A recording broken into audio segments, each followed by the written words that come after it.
Okay, good evening. Somebody.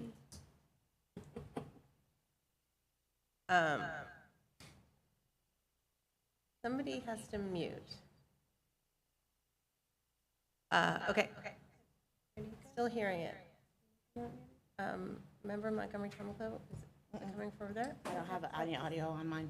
Seems to be stopping. It's probably me. I thought it just meant mute here, but actually it You gotta mute it all. Yep, okay. Good evening. Welcome to the August 11th, 2026 Northampton School Committee meeting. I'm Jean Louis Scherer, the chair of the school committee, and I will be presiding this evening. This meeting is being held both remotely on Zoom pursuant to the modification of the state's open meeting law for the pandemic, and in person here in the community room at JFK Middle School.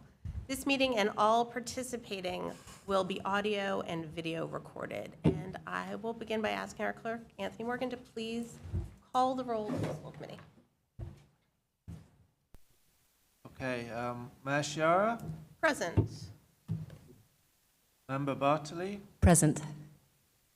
Member Weissenfreund, Member Montgomery Trumbull, Here. Member Stein, You gotta mute, somebody's gotta mute. Yeah. Something got unmuted.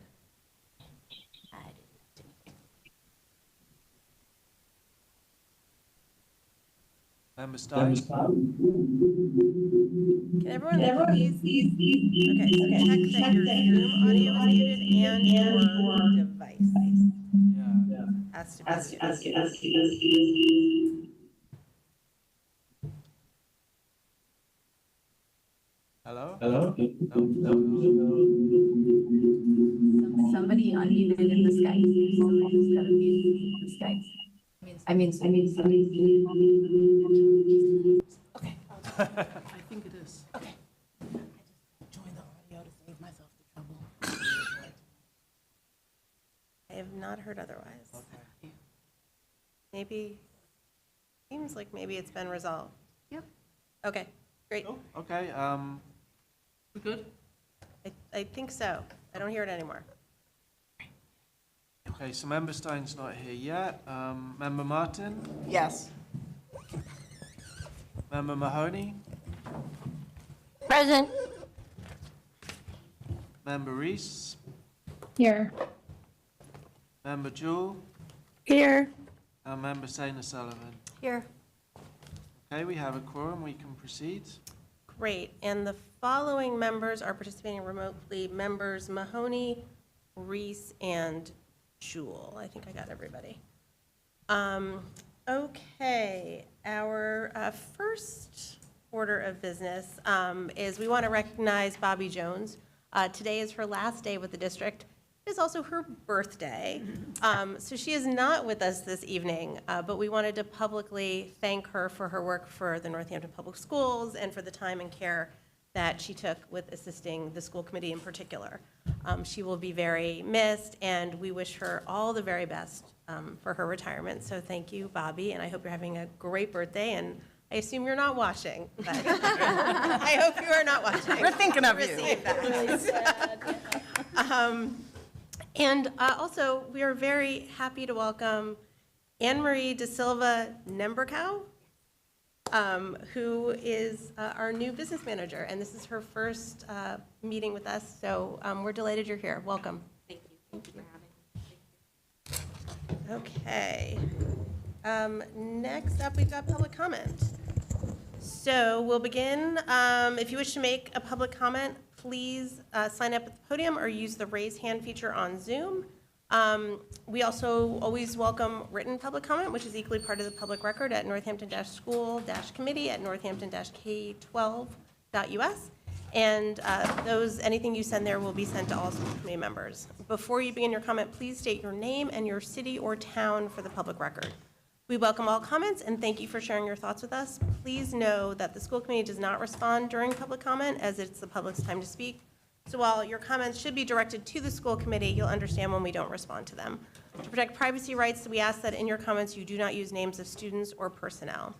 There is a limit of 3 minutes per person unless language interpretation was requested or accommodations for a communication disability have been requested at the start, in which case the time limit is then 6 minutes. And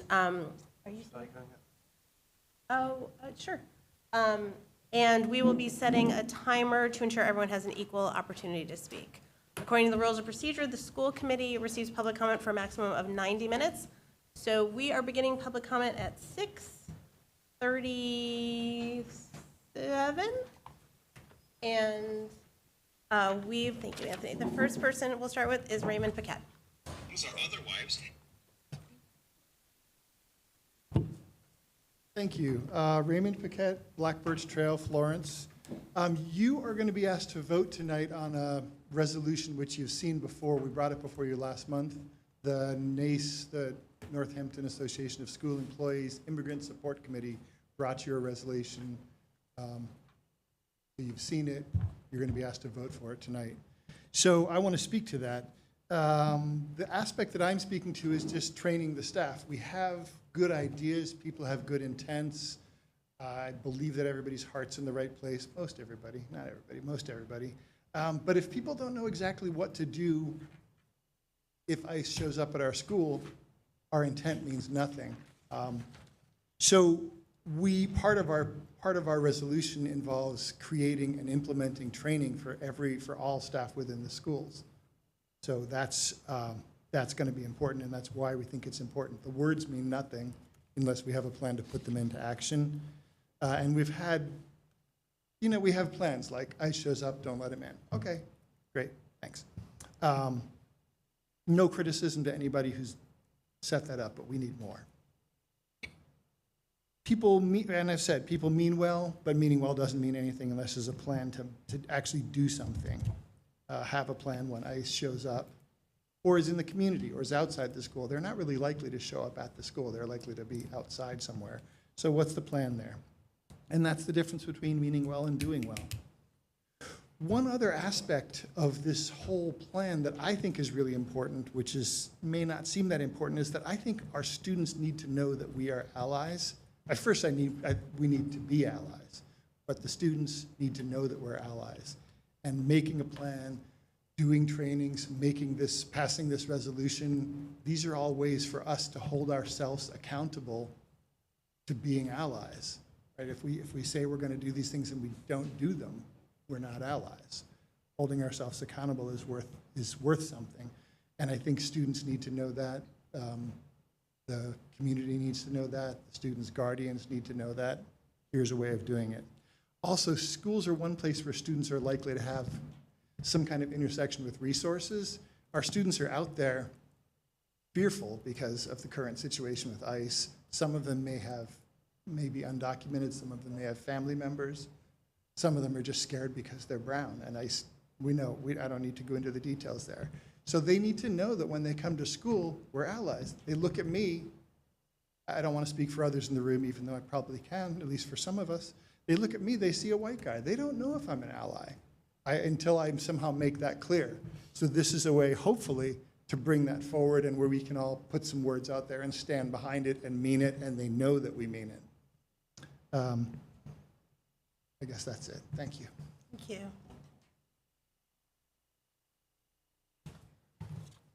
Next is Sue Sullivan.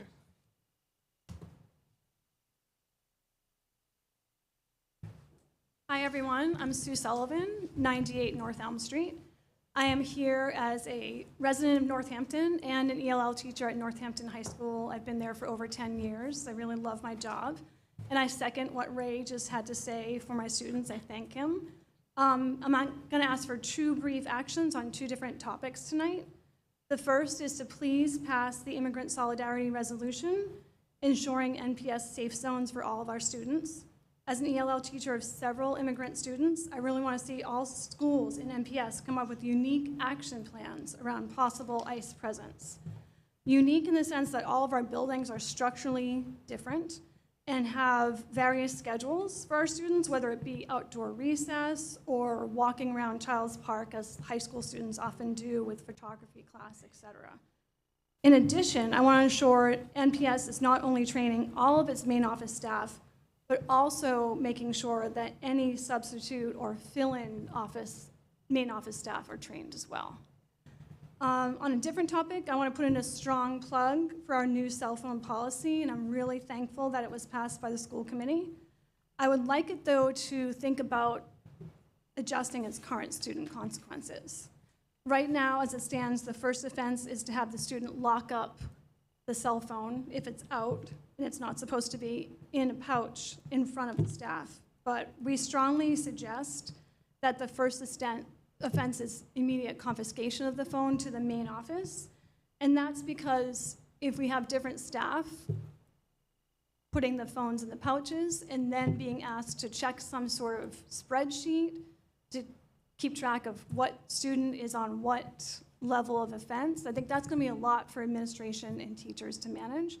So that is also another plug coming from the Safe Schools, Phone-Free Schools Administrator Toolkit, which all of our administrators have.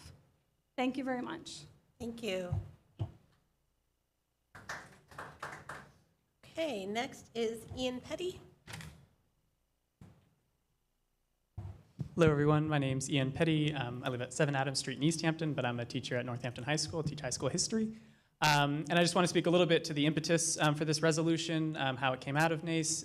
There are two main things. The first was that a lot of teachers were hearing from students fears about ICE, unsure about how they might relate to ICE, including citizen students, unsure of what was going on in our political world, and they're looking for teachers for support. And so many educators offer that support in amazing ways, but we couldn't necessarily point to something we were doing collectively to support our students. So a lot of educators were interested in doing that together.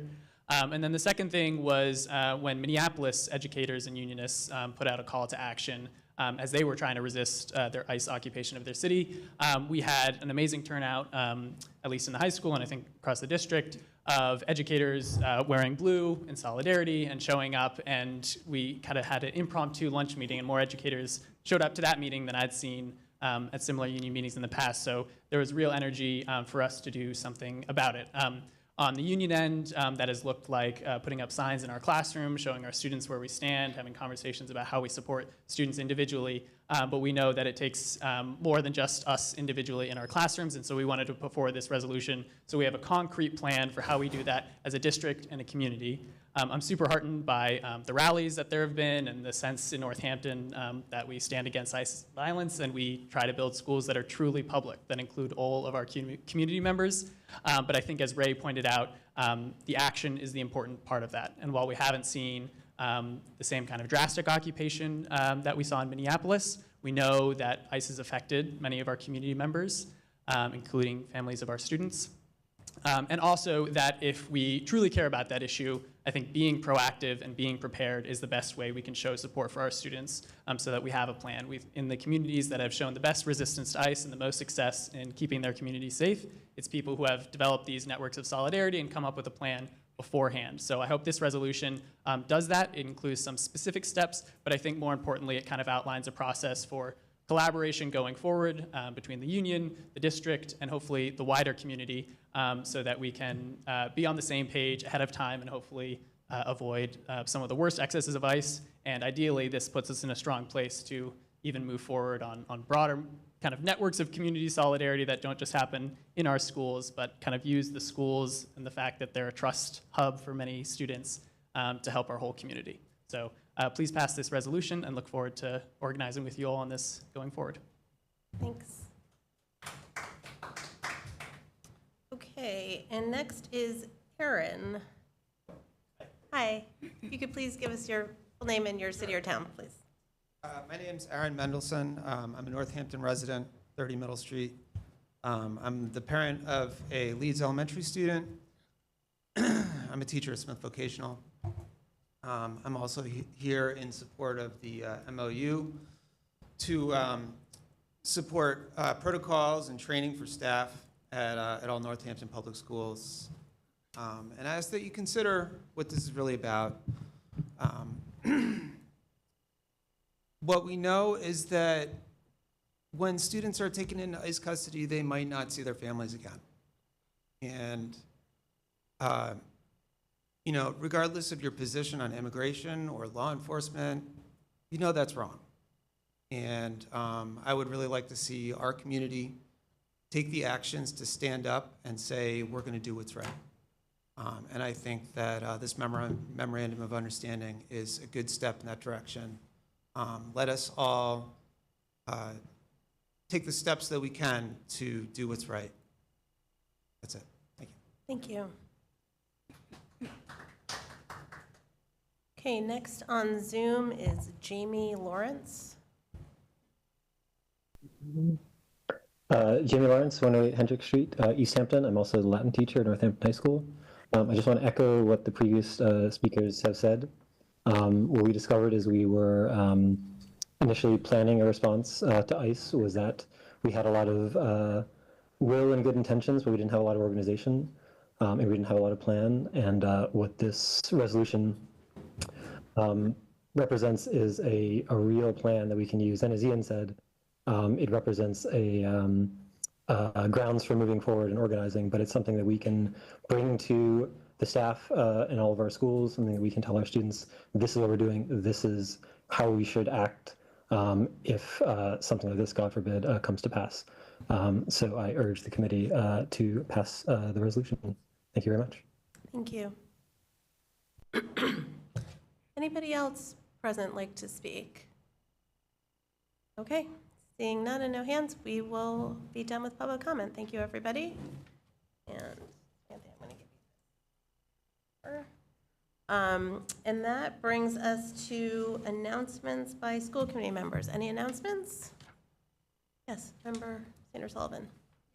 On behalf of the Northampton Education Foundation, just reporting that they appreciated having the opportunity to meet with Superintendent Azarloza and share how NEF can support Northampton public education. NEF will hold its annual board retreat at the end of the month. Continues to be 100% volunteer board with no employees. Liz Horn, the incoming NEF president, will speak at convocation on the 24th. The fall small grants to educators proposal deadline is October 19th. Northampton High School is entering the third and final year of its first 3-year endowment funding cycle. JFK is entering the second year of that first 3-year cycle, and the preschool and elementary schools are entering the first year of the 3-year cycle. NEF wishes us all a terrific start to the new school year. Great, thank you, and thank you to them. Member Stein? Yeah, I just wanted to kind of acknowledge that our colleague, Member Weisenfreund, recently made a career transition. After leading our local Head Start in Western Mass program for the last 17 years, she's moved on to consulting. And one of her last accomplishments you might have read about was extending a Head Start program in East Hampton. It was reported on the Gazette recently. And I'm really grateful for all of her work, especially in a moment where the Trump administration is viciously attacking Head Start and trying to dismantle its ability to provide resources, especially for children that don't speak English, who are poor, whose immigration status may be different. And I've learned a lot about that work from Anat, and really wishing her well as she takes the next step in her career. I'm just grateful for all your work. Thank you for that. Any other announcements? Don't see anyone on Zoom. Okay, so we're going to move to recommended actions, which are the minutes, and we are again approving minutes for accuracy. So the minutes of the previous meetings are there and been distributed. Are there any removals for corrections to the minutes? Member Reese. On item B, the June 11 full school committee meeting minutes on page 3, there, I think vicious scriveners are for the NOM scholarship mention. There's should be, we can just erase the first name and replace it with Shira Sweet, and then the second name is Ryan Rodmickle, as it should be. So it just looked like it got copied down wrong. Okay, great, thank you. Thanks. Any removals for, okay. Is there a motion to approve? Motion to approve. Right, so and let me just, sorry, I should have noted, these are the June 11th, 2026 meeting minutes, June 11th Student Advisory Committee meeting minutes, June 17th, 2026 meeting minutes, and the July 29th meeting minutes. So motion to approve those 4. Motion to approve the June 11th and 2026 meeting minutes, the June 11th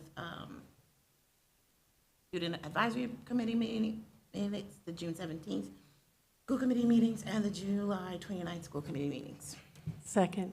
Motion's made by member Montgomery Tomaclo, seconded by member, was that Sainer Sullivan? Okay, when you are ready, roll call, please. Okay, member Bartley, Yes. member Weiss, Yes.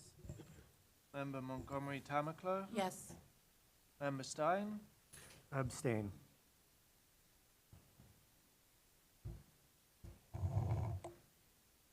member Martin, Yes. member Mahoney, Yes. member Reese, Yes. member Jewell, Yep. Yes. member Sainer Sullivan, Yes. Mayor Chiara. Yes. Okay, that passed. Okay, there are no recommended actions too, so we will move to reports and recommendations. And our first report of the superintendent, one district, one direction, and Superintendent Azarloza. Thank you, Madam Mayor. As part of my report of the superintendent, I'd like to introduce my executive coach for the new superintendent induction program for the Massachusetts Association of School Superintendents, Dr. Joseph Sawyer. Good evening, welcome. Thank you. My name is Joe Sawyer. I'm executive coach with the new superintendent induction program, which is a program provided Oh. Wait, hold on. I'm sorry, one sec. Something's gone awry.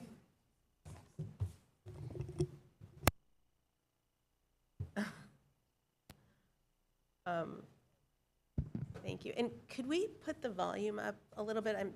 I'm having trouble hearing the folks on Zoom.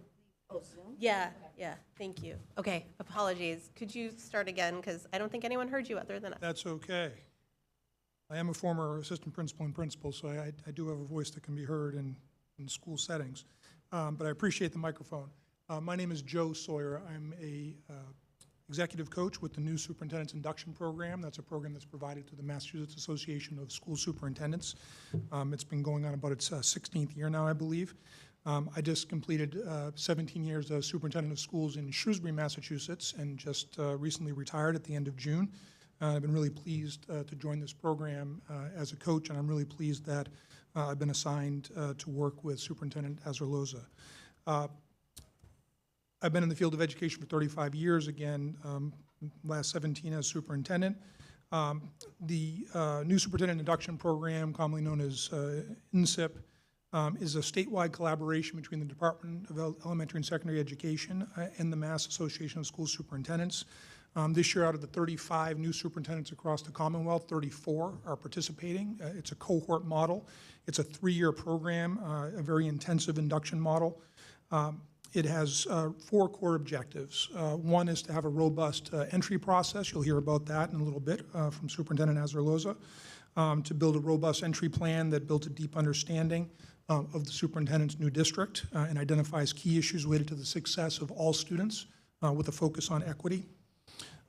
Then after that plan is implemented to share a set of findings, a comprehensive report of entry findings with the committee and the community in order to establish shared priorities, to align strategically in order to develop a widely understood leadership strategy for the district that's connected to the district's strategic priorities, and ultimately establishing structures to monitor, assess,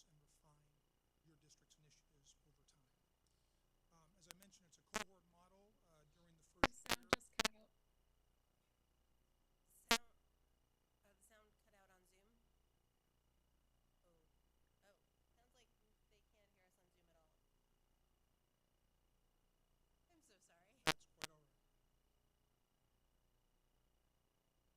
that's quite all right.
leadership begins? Leadership begins with trust. So my first responsibility isn't changing Northampton, it's understanding Northampton. Next slide, please.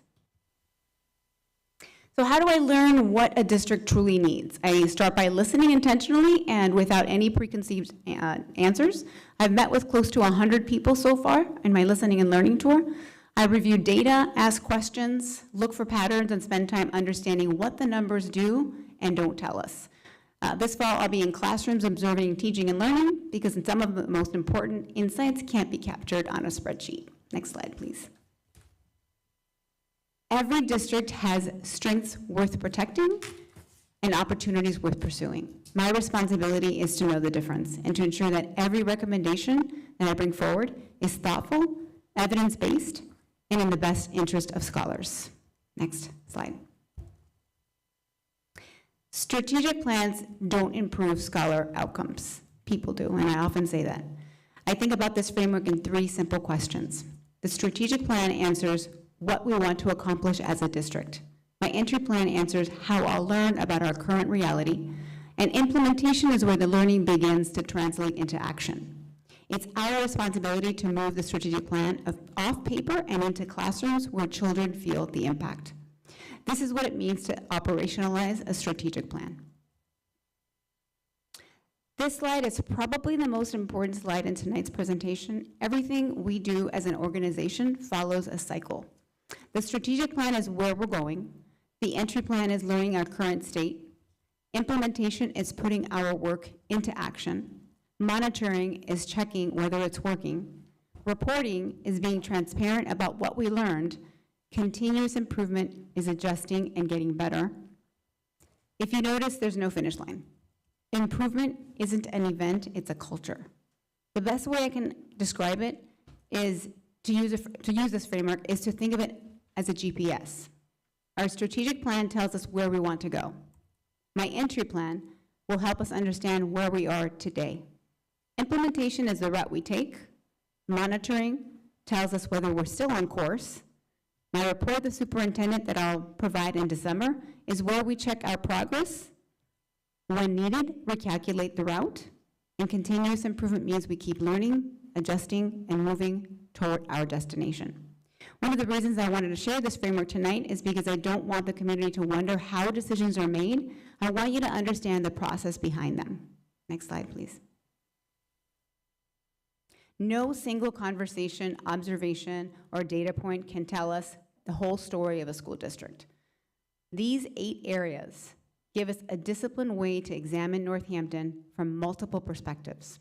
I'm not looking at these areas in isolation either. I'm looking for the connections between them, and because what appears to be an academic issue may actually be connected to staffing, systems, resources, climate, or access.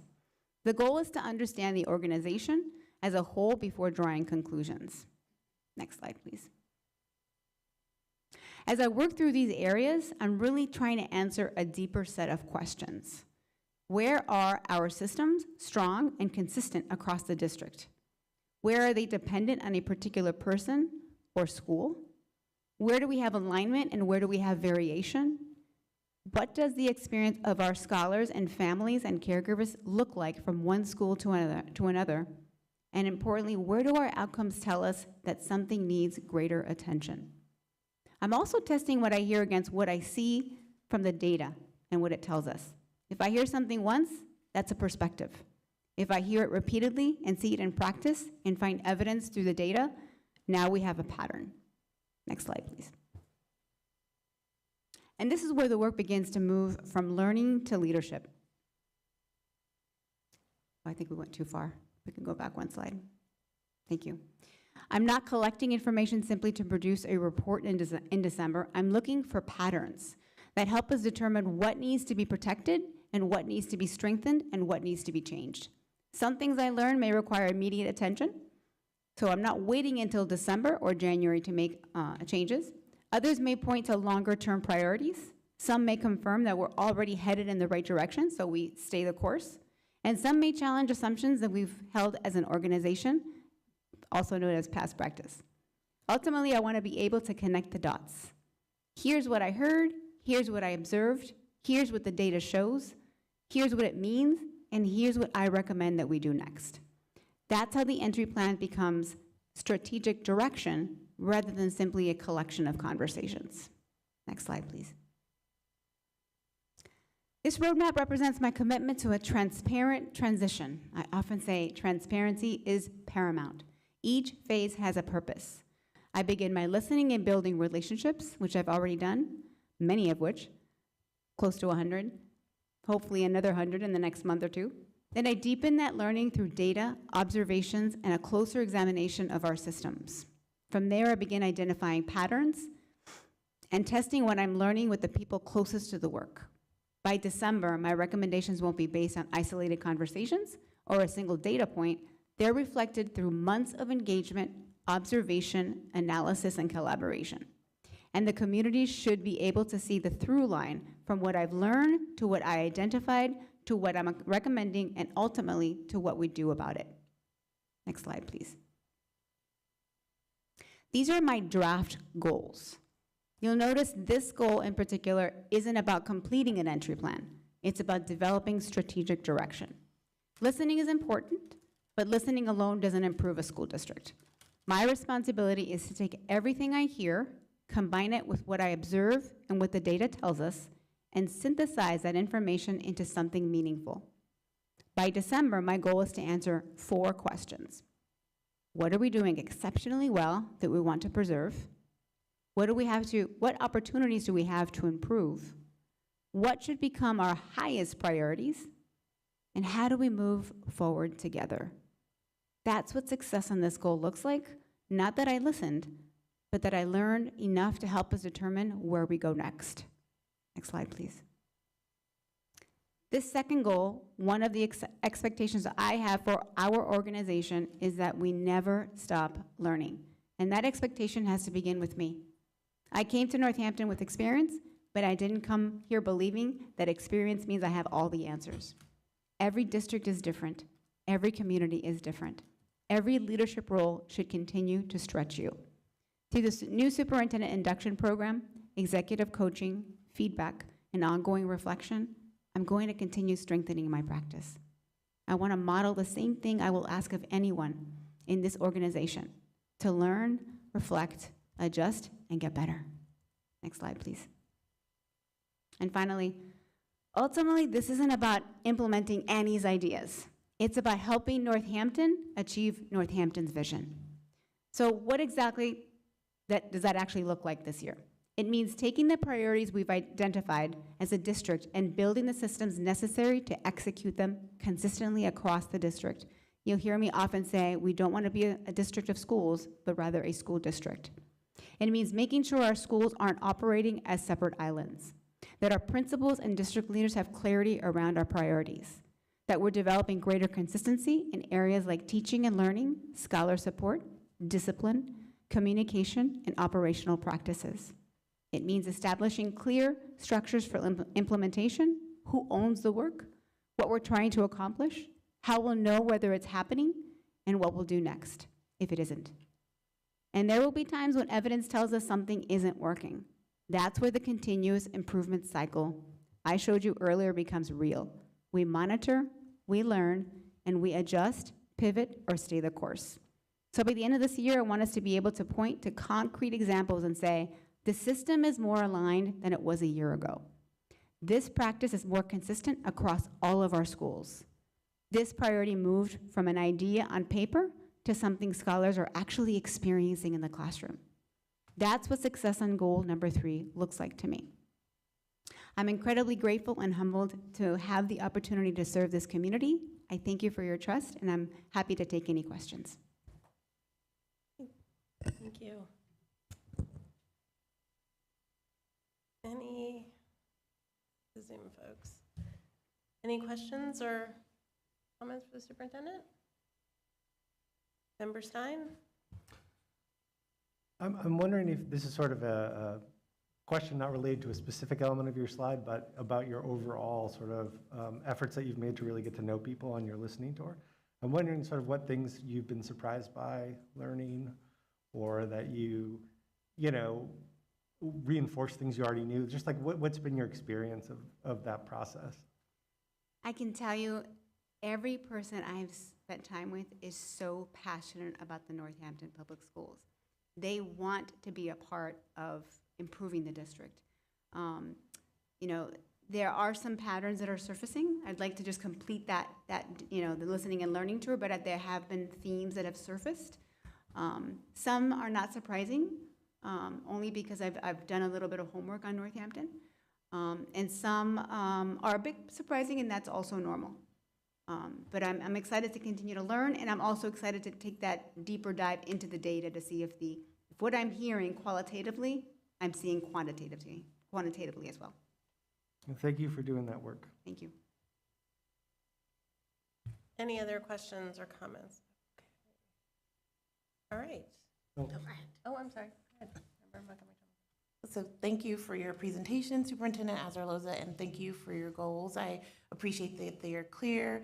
I also want to let everyone know the reason why they're draft is because we know it's the beginning of the school year, and we talked about this, how we want to make sure that Superintendent Azarloza is successful, and she has a lot on her plate, and we want to make sure that we are enabling her to do the work that she needs to do, especially as she's being part of the new induction program and doing her listening and learning tour, and she's implemented the cell phone ban, and school hasn't started yet, and she's done all of this. So that is why they are draft and they are not finalized. Thank you very much. Okay. Did I miss anybody? Yes. Martin. Just quickly, thank you. I know you're doing a ton of work to learn about us, and, I appreciate your thoughtfulness in your approach and not, I think there's you could say passion. I definitely agree that that's true. And I think for some people there's a level of urgency, and it's a challenge to, move quickly, but with thoughtfulness too. And I see that in your approach thus far, and look forward to seeing, hearing more from you over time. Thank you. Okay. Thank you. And next, we have our first business administrators report from, would you prefer Anne Marie, Ms. Nembertow? How do you Anne Marie's fine. Anne Marie? Okay. I know we're confusing everybody with the Annie. A lot. And then an Anne Marie. There's a lot of A's this year, so. Please, welcome. Thank you. Attached you have the budget report. You have 2 items on there. One of them is the FY27 monthly expenditure for July 31st. And the second I have on there is the warrants that the school committee representative had already approved and gone through and vetted for questions. As far as the July budget, so far we have expended and encumbered about 4.4% of the budget, leaving us right now, we're at 95%. So far, what I've reviewed in my first couple of weeks, we are tracking as expected for the summer and for the month of July. I will continue to monitor the budget and individual accounts with spending and any issues that may come up. I will definitely report to the superintendent and to the school committee. But that is it as of now. If you have any questions or any questions regarding the warrants, those I will try to answer. Great, thank you. Any questions for Anne Marie? I'm gonna let her off easy the first time. We did have a meeting yesterday. Yes, that's true. Go ahead, yes, Member Sanders-Sullivan. Just a quick question about the warrants. Is their appearance or anything about them going to change that I should be aware of as you No, not at all. make any changes? No? No, not at all. We're going to keep them status quo and keep the system that we have had. And then any questions that you have been wonderful, and thank you. Okay, And great. thanks. Great, yeah, Member Stein.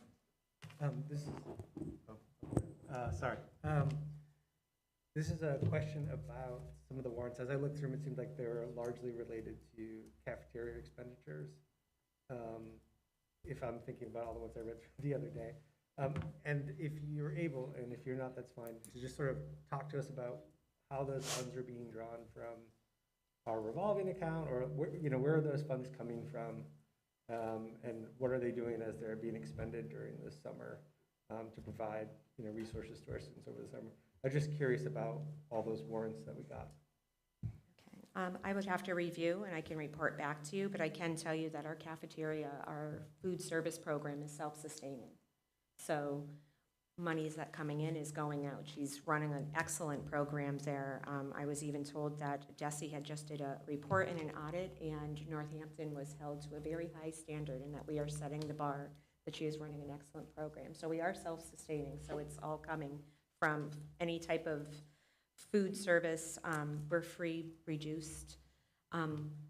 Actually, we're free meals, lunch, and breakfast. So the money that, we're reporting to the state, the students that are eating, we're getting that money monthly back in claims. And so we're self-sustaining. So the program's paying for itself, which is wonderful, which is what you want to see for a school district. Thank you. Okay, no other questions? Then, thank you, Emery. We can move to the Budget and Property Subcommittee report, and Member Stein. We had a meeting yesterday. It was the first time we got to have the superintendent and Anne Marie and Anthony with us. And we covered a lot of ground. I recommend folks who weren't able to attend to watch it just to see kind of what we discussed. Some brief highlights. We talked about some of the tracking changes that the superintendent would like to implement going forward. We had a first look at a enrollment report, which we're going to start to look at on a more monthly basis to see who's coming in and who's leaving the district, and to see what our student population numbers really are. We had an update on the out-of-school time program, which was fantastic. A very detailed sort of look at the voucher program. It's going to take a while to pursue, getting sort of a late start, so we can't rely on that revenue until we get all of those things accomplished. We also looked at the overall program revenues based on the fees model that's been communicated, and at present it looks like the program is going to not experience sort of any financial challenges as it gets going. We have enough money sort of in the revolving account to float things, and we will learn more as the year goes on, but it looks as if the revenue that's going to be generated will sustain it. We looked at the enrollment numbers for that program, which were really wonderful. And you can see sort of almost a mirror if you were to look at the three elementary schools that did not have an out-of-care program prior. About half the number at Leeds is signed up already at each of the other three schools, which tells me that we're sort of hitting that half mark where the Y might have the other half. So we're reaching a significant number of students already who have decided to participate, which is really great. One thing I did want to mention, or two things. One was related to an inquiry we got from a constituent regarding the pay structure. And so in the past, at the Leeds model, you were able to pay by the hour, and now that's sort of grouped into two blocks. But folks that had that are going to be able to continue to have that at Leeds, which I think is great. And the other thing is that you're going to be asked when you do sign up if you're interested in half-day care, which I'm really excited about because that's one of the biggest challenges we hear from caregivers about is the difficulty of managing childcare on half days. So as the superintendent explained to us at the meeting. They can't hear Mike. Oh, no.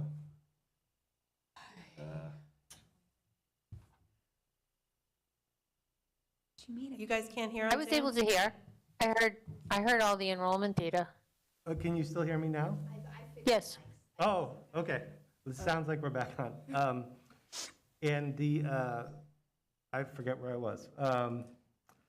A half day. Oh, the half day, yeah. So there's going to be sort of a survey to see if you're interested, right? And the idea being that once we can figure out what the interest is in accessing childcare during those days, the program director will start to build out the model where we can provide that, which should provide an affordable and easy solution to many caregivers to deal with that challenge, which I'm very excited about. I think it's going to help a lot.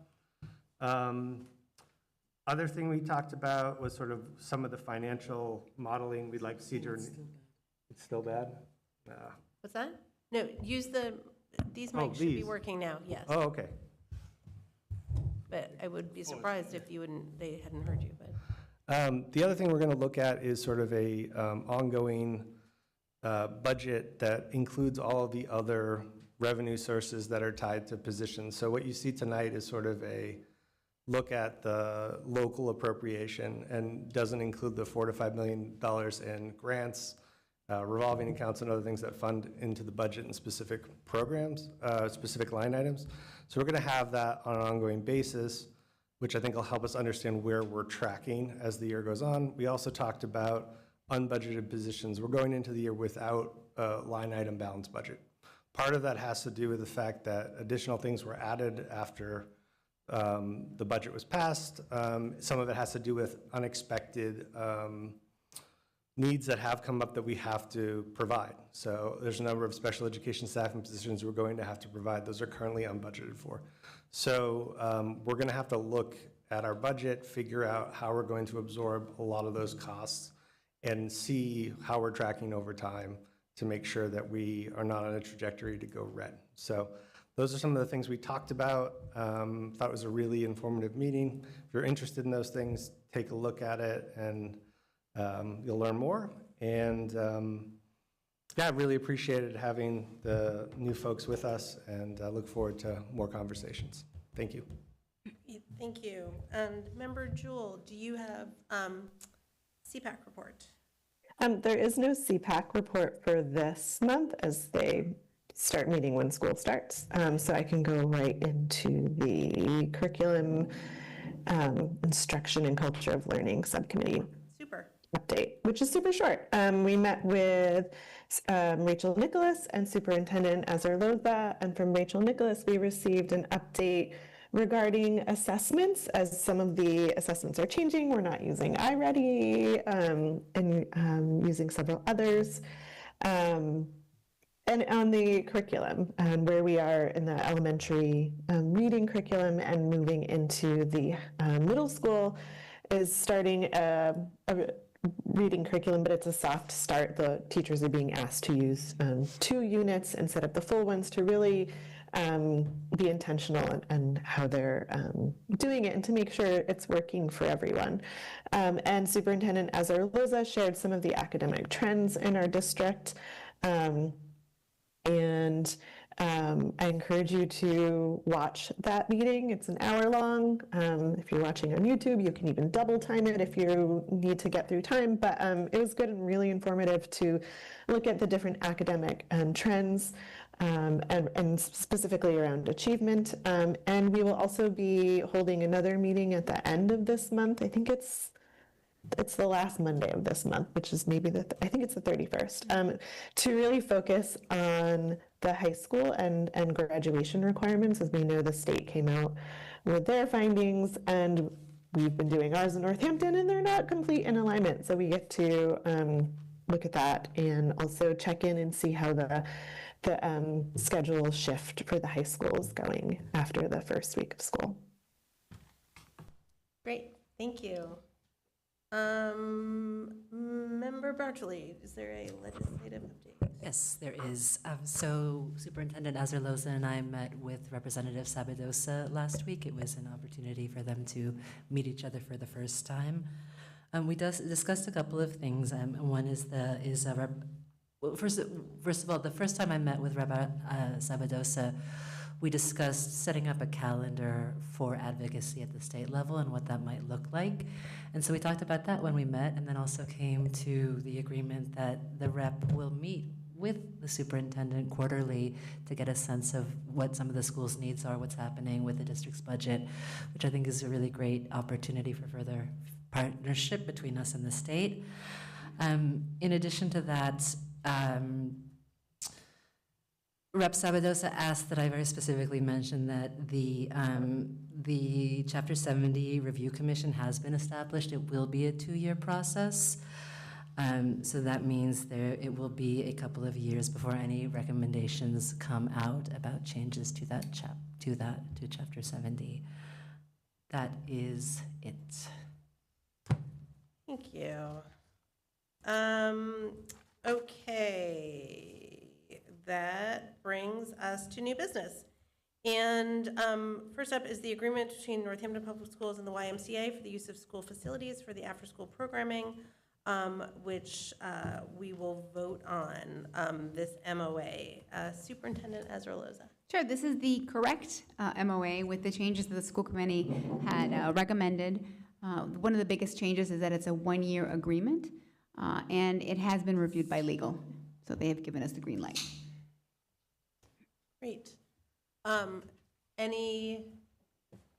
someone like to make a motion? I make a motion that we approve the MOA with the YMCA for the time period ending at the end of July 2027. Second. Is that what the document says? Okay. Motion's made by member Montgomery Tomoko. Where was the second member? Sandra Sullivan was the second. Yes, discussion? Member Weisenfried? Yeah, so, yes, thank you for that. Thank you for making those changes. I guess I have a question regarding consistency. I see today on the agenda the policy regarding school community use of facilities with fee charts, et cetera. And I know that in this agreement with the Y, the district does not charge the Y for use of facilities. And so I guess my question is, do we not charge anybody who's providing services to the district students, or is that special for the Y? Marie, I don't know if you're able to answer that, or Superintendent Azaloza, I don't know. I have to look into Yeah. it further to find out. I guess that's, I mean, I wouldn't even have thought of it honestly, but, you know, somebody put the use of facilities on the agenda, and it's very clear that the district does charge entities who use our space. So I just want to make sure that we're consistent, right? So, and I'm thinking, okay, well, maybe we're not charging them because they're serving our students, they're fulfilling a very important function, I understand that. But then I think that should be applied consistently, and I guess I'd like some information about that. Okay, I would imagine that is why, since it's directly providing a service to. Right, so are there other clubs who are also maybe providing services to our students, but we charge them for the space? Member Sandra Sullivan? I mean, I took it, when I was reading this chart, that in column A, it is for municipal agencies or programs operated by nonprofits for the benefit of MPS or its students. And then the next three columns, B, C, and D, there are charges. And so in B, it's other nonprofit tax-exempt organizations located in Northampton for non-commercial purposes whose membership is composed primarily of Northampton residents. So the cost gets greater as the connection gets farther away from the schools. And I think that there probably are other groups that don't pay anything, like the YMCA, because it directly benefits the schools. I agree. I think it's addressed in the current policy that is on the agenda. Any other discussion? Okay. Seeing none, roll call, please. Member Weisenfreund? Abstain. Member Montgomery Tamaclow? Yes. Member Stein? Yes. Member Martin? Yes. Member Mahoney? Yes. Member Reese? Yes. Member Jewell? Yes. Member Saina Sullivan? Yes. Mayor Chiara? Yes. Member Bartley? Yes. Okay, motion passes. Great, thank you. Okay, moving on to B, which is NACE's Immigrant Solidarity Committee resolution. Northampton Public Schools ensuring schools as safe zones free from immigration enforcement. And it looks like Member Martin and Superintendent Azarloza are going to present. Yeah, and I'm going to kick it off. Really, I think our wonderful public commentators, our teachers, did a beautiful job outlining why they are asking us to consider this resolution. But just briefly to reiterate, clearly, although as far as we know, we don't have ICE entering our schools, they are in our community and have impacted local families, and the fear is real in our immigrant community. And everything we can do to both demonstrate our commitment and make that real through protocols, training, support, shows our whole community who we are and that we actually live up to our values. I will just say why I'm doing this is that the NACE Immigrant Support Committee approached me because of immigrant support work I do in the community. And I've been honored to talk with them a little bit about this, but it really has been a light lift. I did meet with 2 of them and the superintendent last week to review the resolution, and we were all in alignment about its importance. And we also agreed that, this is a symbolic gesture, but we would like it also to be institutionalized in a policy. So I have one small correction, and then I'll make a motion about this. The superintendent did a beautiful job in her background and rationale document.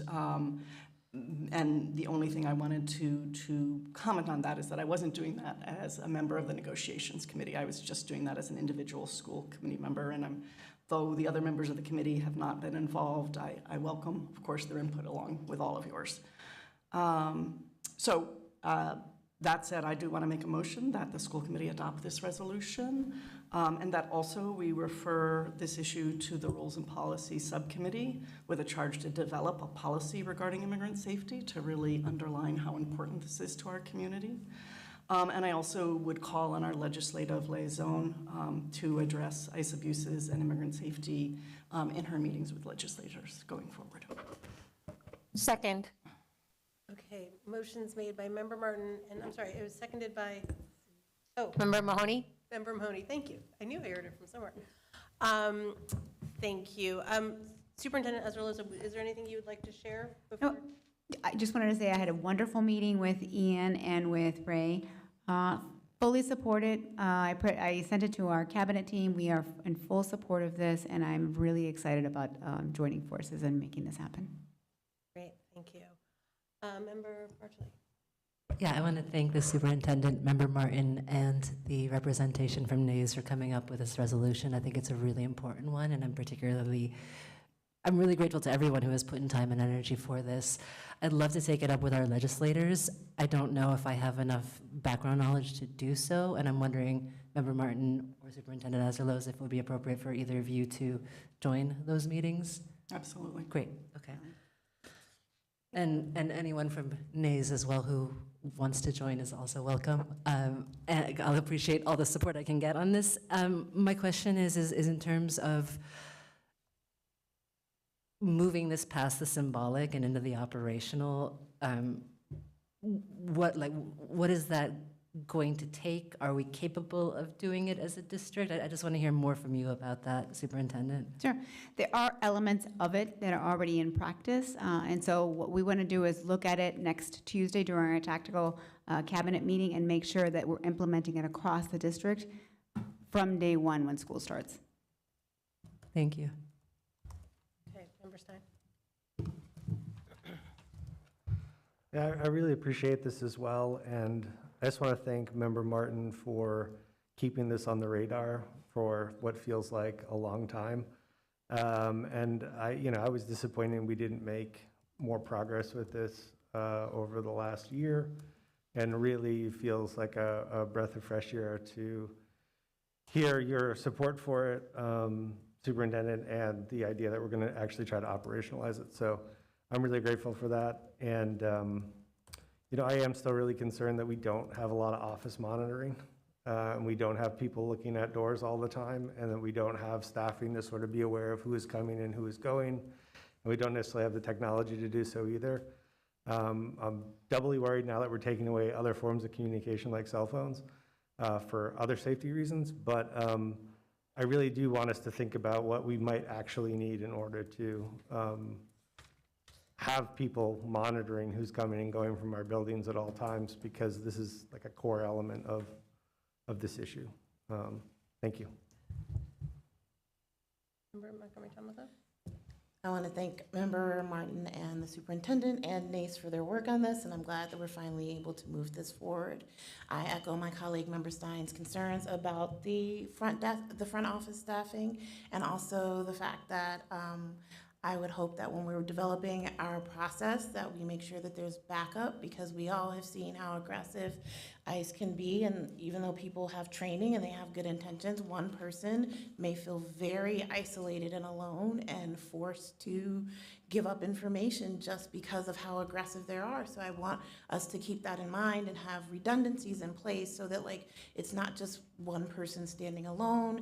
It's at least a group of two so that people can like feel supported in the moment.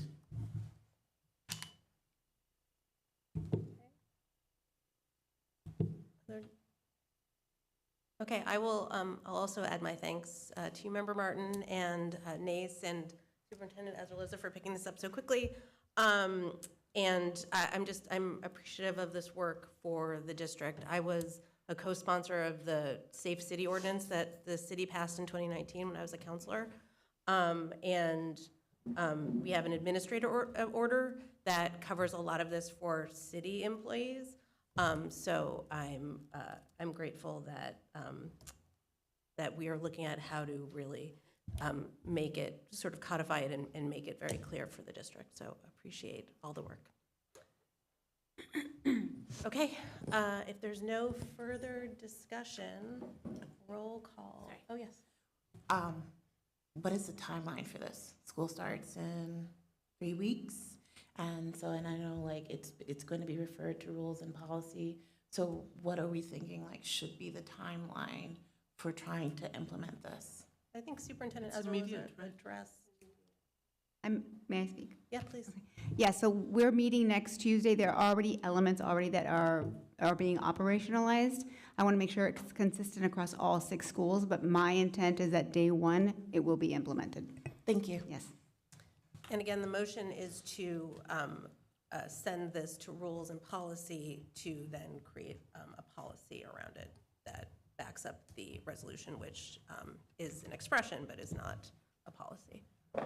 Okay, roll call, please. Member Stein. Yes. Member Martin. Yes. Member Mahoney. Yes. Member Reese. Yes. Member Jewell.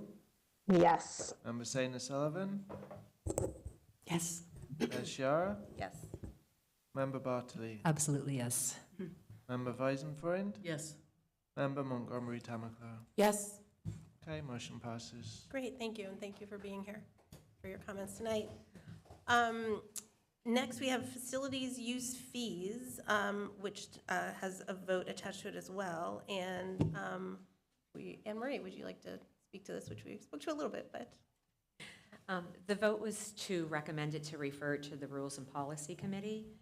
It hasn't been updated, I think, since 2010.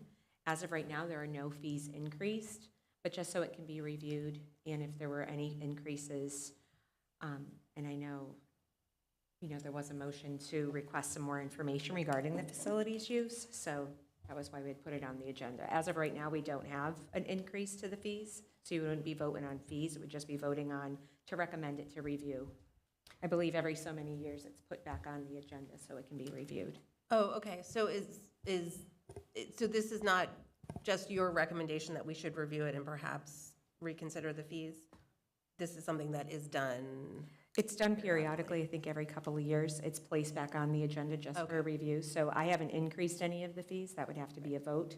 Yep. But it hasn't been updated as far as the policy since 2010. Okay. And so just moving forward, I think it would just be a good recommendation just to review it. At least everyone puts eyes on it again. So not to be dense, but so it was updated in 2010, but it's been reviewed since 2010, you believe? I believe so. Okay, but just nothing was changed. Okay. Nothing was Great. changed. Is there a motion? I'd like to ask a question. Sure, you Okay. can ask a question after a motion too. Go ahead. So,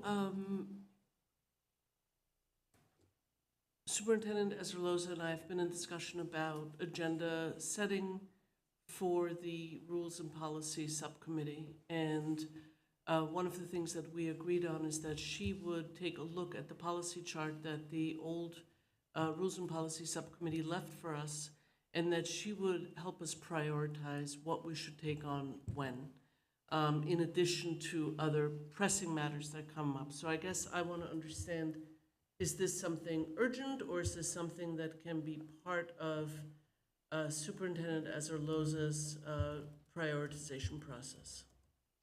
So this was something that I believe it was old business that came on for this month. It's definitely not a priority. So it would go on the chart, but it would not be something that we would prioritize in the next few months. Okay, thank you. Is there a motion to refer the facility use fees to rules and policy for review?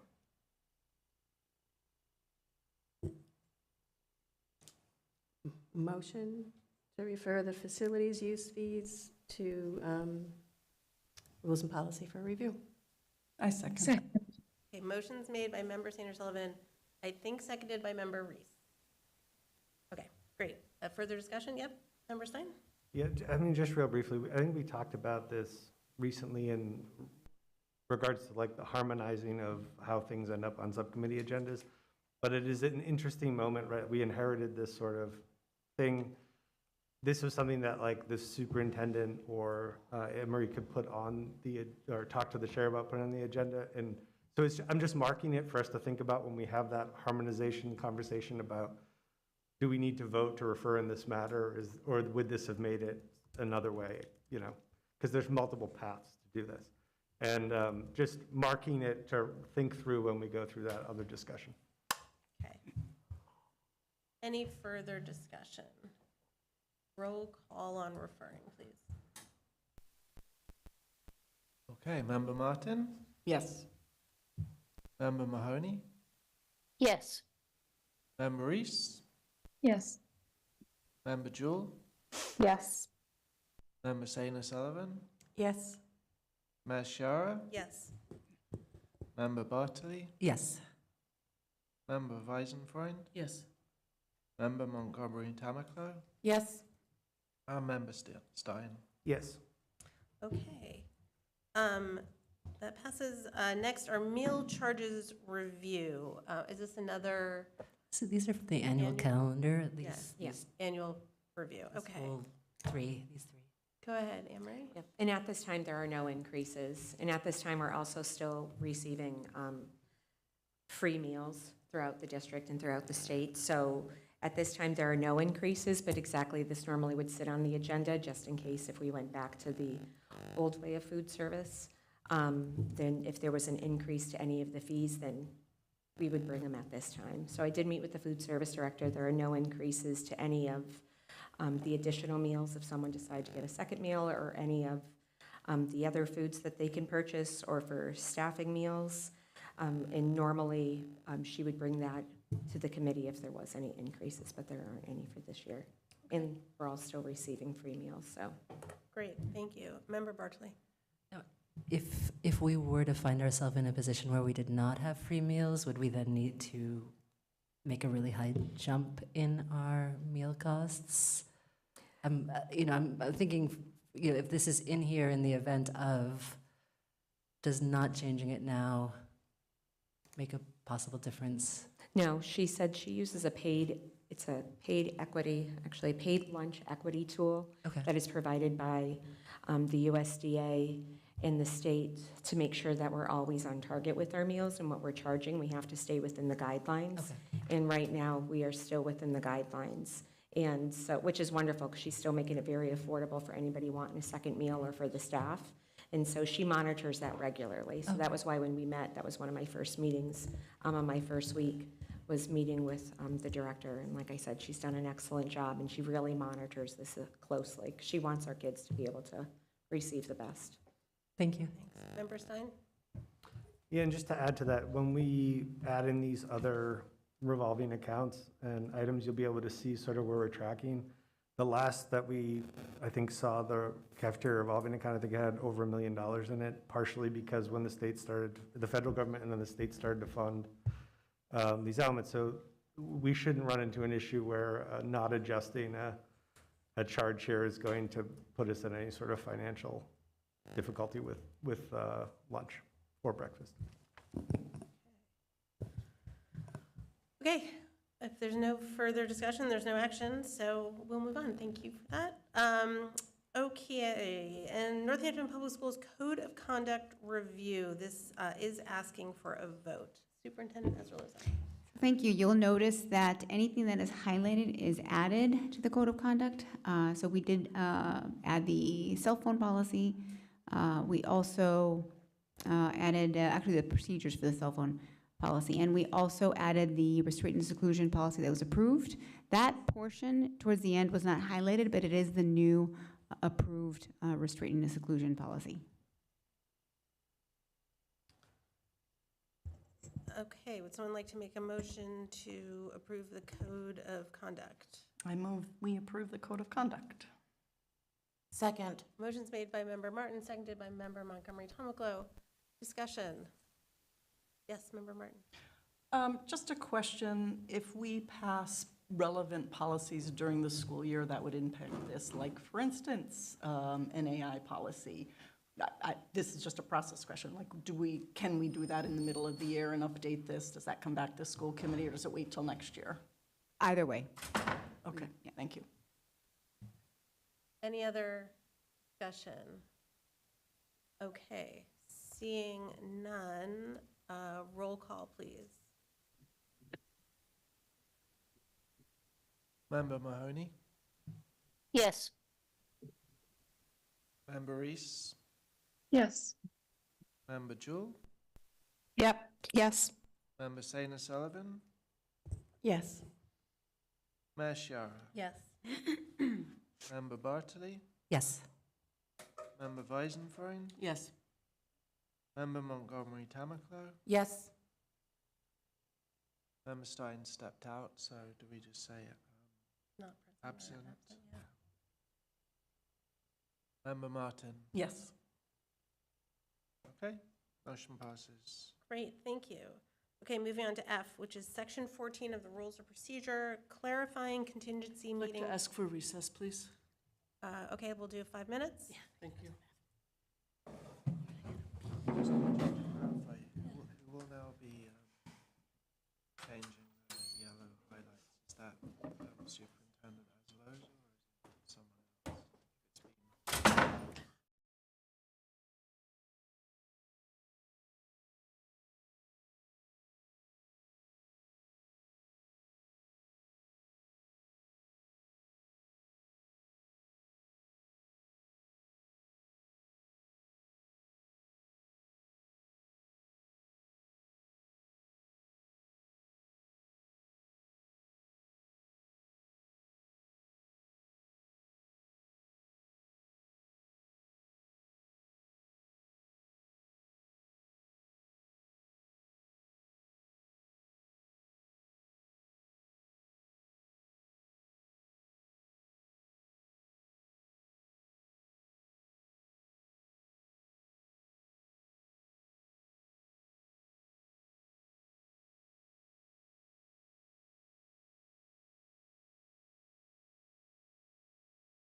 Okay, we are back from recess.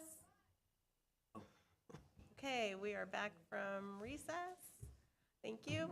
And as I was saying, where was I? Okay, so this is section 14 of Rules of Procedure, clarifying contingency meeting and clarifying the contingency meeting process. And Member Bartley. Thank you, Mayor Chiara. I'm just opening up my Zoom account on my phone so that I can still be seen. Recording in progress. You gotta have to mute I gotta mute now. Okay, so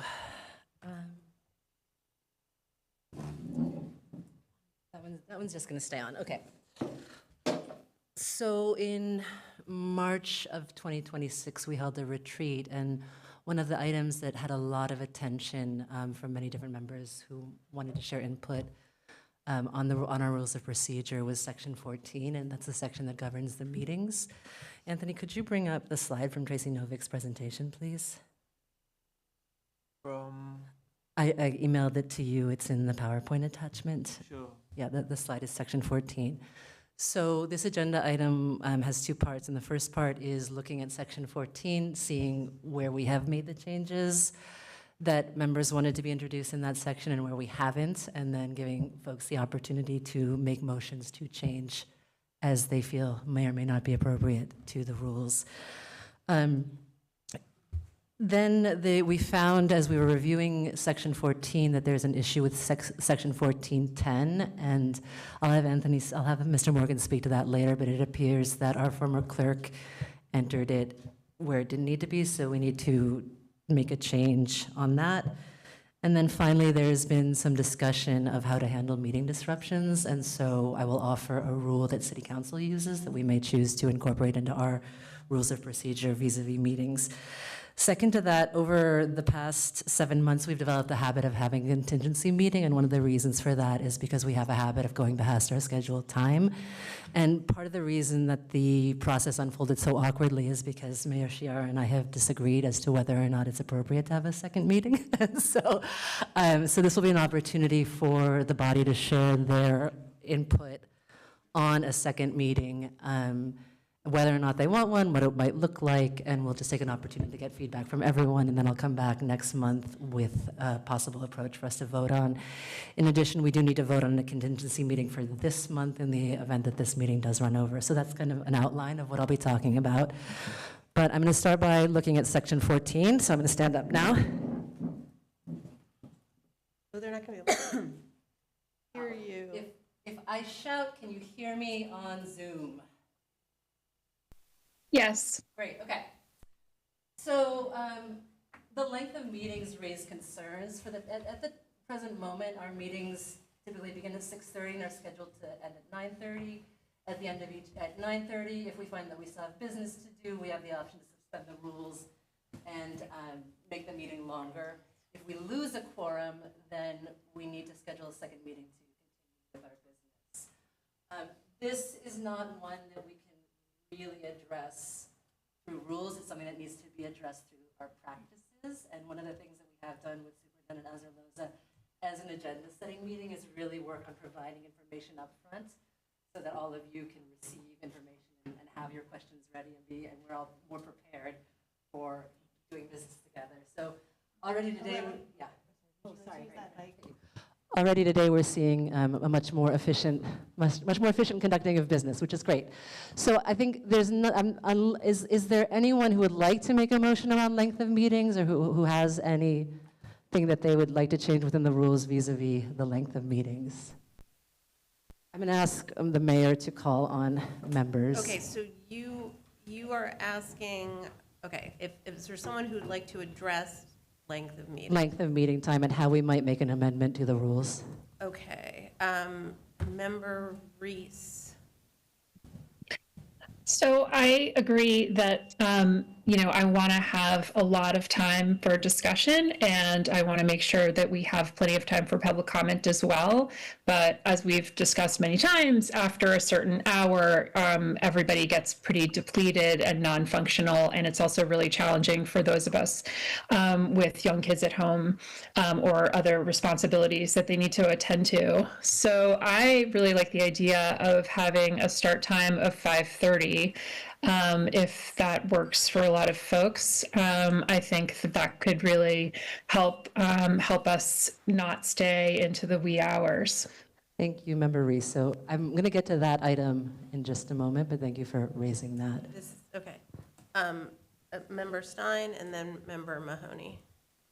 I'm just a little confused about the process here because I see on the screen sort of a number of topics, but I don't see the specific rules.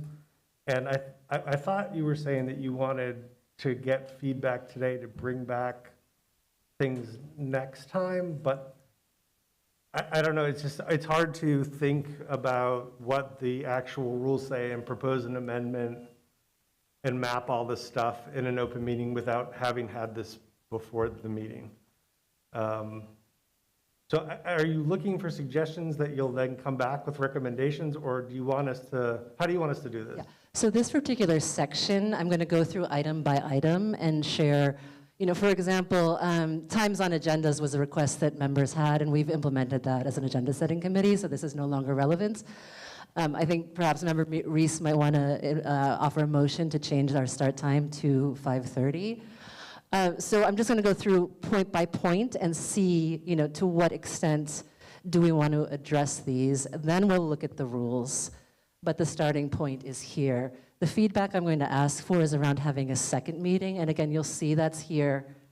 Where is it? A second meeting is right here, but we'll have that conversation later because I think it's a bigger conversation than fits within this. This is really my attempt to address the unfinished business that Tracy Novick presented at our March retreat. So you're saying if we vote on a motion to do one of these things, then we'll still have to amend the... Correct. Okay. Yeah. Yeah, correct. Yeah, thank you. Could I also just give my...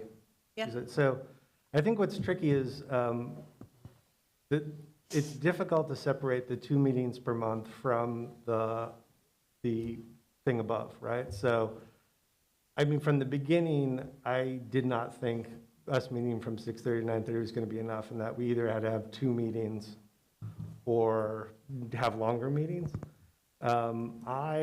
Especially in the spring, I'll be teaching, and my class will not be out in time for me to get here by 5:30 on Thursdays. The times on the agenda have been rather frustrating because they never seem to be accurate estimates, where things are obviously going to require deliberation, and it will say like 5 minutes, and you're like, we won't even get out the topic before that's over. And so I guess from my perspective, I think we either need to have longer meetings or we need to have 2 meetings per month. And I definitely do not want to limit public comment from where we have it. But the other thing I do worry about, especially with the way things have played out, is not getting to executive session, right? So it's like, we've hit 9:30, meeting's over, and we've never gone to executive session, and then we let things go that we have to vote on and take action on. So I don't know if we need to move that up, but then that's super awkward when people are here at the beginning of the meeting and we go into executive session and we're gone for an hour and then people don't know when to tune back in. Like, that doesn't seem like a good solution either. Yeah, so if you don't mind, I'm just going to go through these one by one and let's address them. And I do understand it's difficult to separate the 2 meetings out from the rest of the conversation. I had that same struggle when I was organizing this presentation. But I think the approach that I'm going to take, I mean, as I've thought about it, will maybe be efficient enough to address this. So are there any other comments around this question of length of meetings and possible? Member Mahoney is waiting. Yeah, go ahead, Member Mahoney. Okay, thank you. And yes, I agree that the length of meetings after 4 hours, I believe it's difficult for any of us to focus clearly. And also many of us, as Member Reese pointed out, have to get up early for work and our childcare responsibilities, including community members and our teaching staff. And yes, a 5:30 start time would be helpful. Perhaps we could have the Student Advisory Council begin at 5:30. And then I do have comments about the executive session, but should I hold those, Member Bartoli? Yes, please. Okay. Any other response to this item? So this is just length of meeting? Yeah. Okay, Member Martin and Yeah, just briefly, I agree. We pack a lot in our agendas, and we need this, you know, as has been mentioned, open meeting law constrains when and where we can have conversations, and we need the time. I also think for myself, yeah, late at the night, I'm not bringing my best, so I would like a solution other than longer meetings. Thank you. Member Sanders Sullivan and Member Weisenfeld.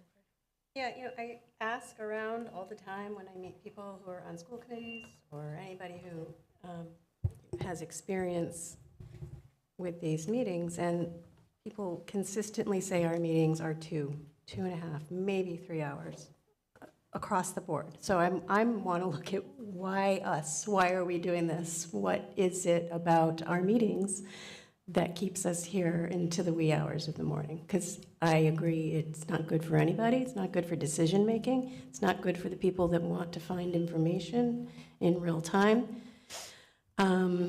I would consider 2 meetings a month, but those meetings would have to be, you know, get our work done, because I don't want to end up at 2 long meetings a month. Thank you. Member Weisenfeld. Yeah, I mean, I have mixed feelings about this. I think, you know, we've recently held a lot of meetings at times when people who are working full-time jobs cannot come, and I don't think that's fair either.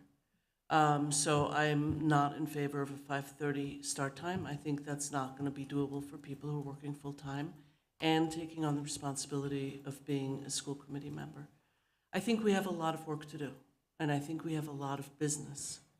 And, you know, while, you know, listen, today it was different because there just wasn't a lot of public comment, right? And that's 90 minutes. Public comment is really important.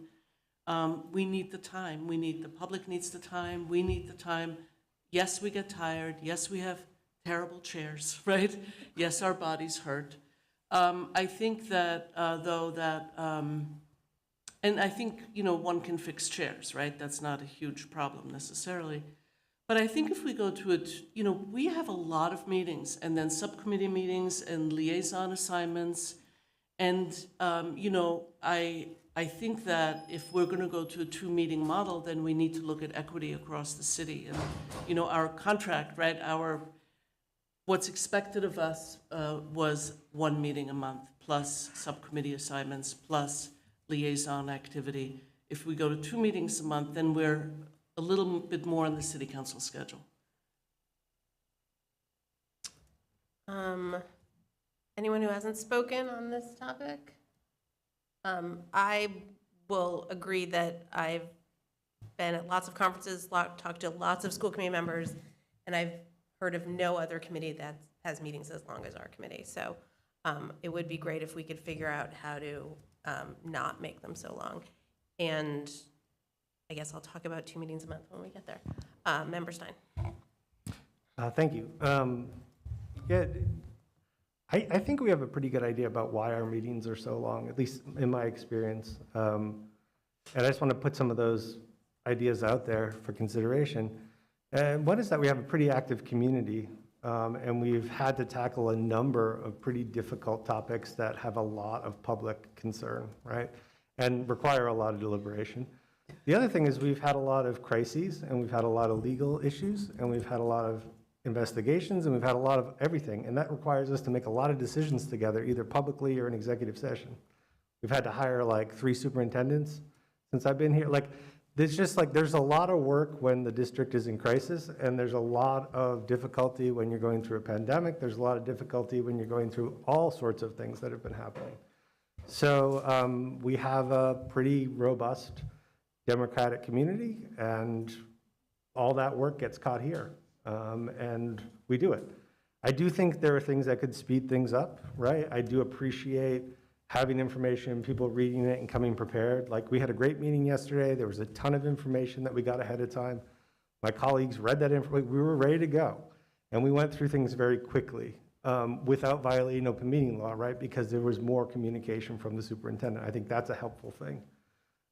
So yeah, there are things we can do, but there's a limit to how much we can get done when there's so many problems in front of us that require us to take action and to deliberate. So I don't think it's a mystery why we have longer meetings. I think we have a lot of good reasons why. Okay, any further discussion on this? Do you have everything you need?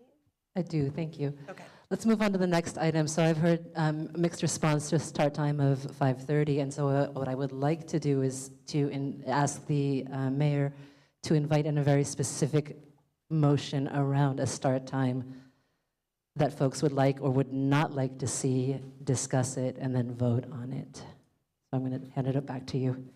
Okay, so if I'm understanding you correctly, so is there a motion to change the start time to 5:30? Is that what you're asking? Yeah, a motion to, if the motion And is people can vote or not. change the start time to 5:30 and have student SAC start at 5:30, that would be part of that motion. So SAC is not every month, so. Right, exactly, yeah. I mean, so, but whoever comes forward with that motion, if you could please be very specific so that we can be clear on the change that would be made. I'm not sure if I'm out of line here. I'm not ready to make that motion, but why can't we cut it down the middle and try 6 as opposed to? If you'd like to make that motion, please. That way, I think this Okay. is. I'll make a motion to begin meetings at 6 p.m. and SAC at 6. At 5:30 on the ones that 5:30 we had. and main meeting at 6. Is there? Second. Can't see, okay, that was Member Mahoney. Who was the second? Okay, so motion was made by Member Sanders Sullivan to change the start time to 6, and on the months that there's the Student Advisory Council, to have Student Advisory Council start at 5:30, all right? Seconded by Member Mahoney. Sorry. Right, yeah, okay.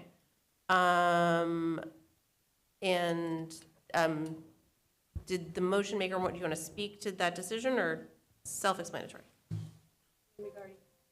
Had a few people say they can't make it because of work commitments, and so 6 seems like the next logical step to take. Okay. Member Stein. Yeah, I mean, my question is sort of, do we know if student activities are done and they can get here before 5:30? Like, I have no idea what their schedule are. Many of our student representatives are extremely active in a variety of things. I don't know the high school after-school schedule. Could they do 5:30? Sure. Yeah, I don't know the answer to that either. They may end up appreciating it, but yeah, it depends on what they're involved in. Okay. Member Jewell. Member Montgomery Yeah. also had her hand raised for a long time. Okay, so it's, I mean, I saw them both go up. I was going to go to Member Jewell, and then I was going to go to Member Montgomery Tomko, and then I was going to go to Member Mahoney. I had the same question as Member Stein, and want to just, I don't feel comfortable voting on something without the input of Student Advisory Committee, Council, whatever. So. Okay, thank you. Member Montgomery Tomko. I have a question. If we start at 6, are we still ending at 9:30? Or are we trying to move it up 30 minutes? I believe the motion was just for the start time, so it would still be to 9:30. So we would go from, so 6 we to would 9:30. add an extra half hour to our meeting on the assumption that the students can come at 5:30 when they do come, but, okay, thank you. Okay, Member Mahoney, and then, yeah, Member Mahoney.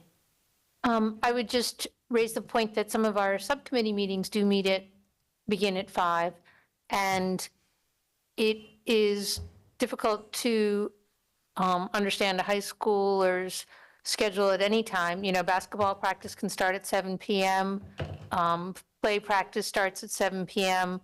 You know, we don't know the specifics of high schoolers' schedules, so 5:30 may work better. It's true, they may be getting home from a cross-country match late, but there are more than one SAC representatives.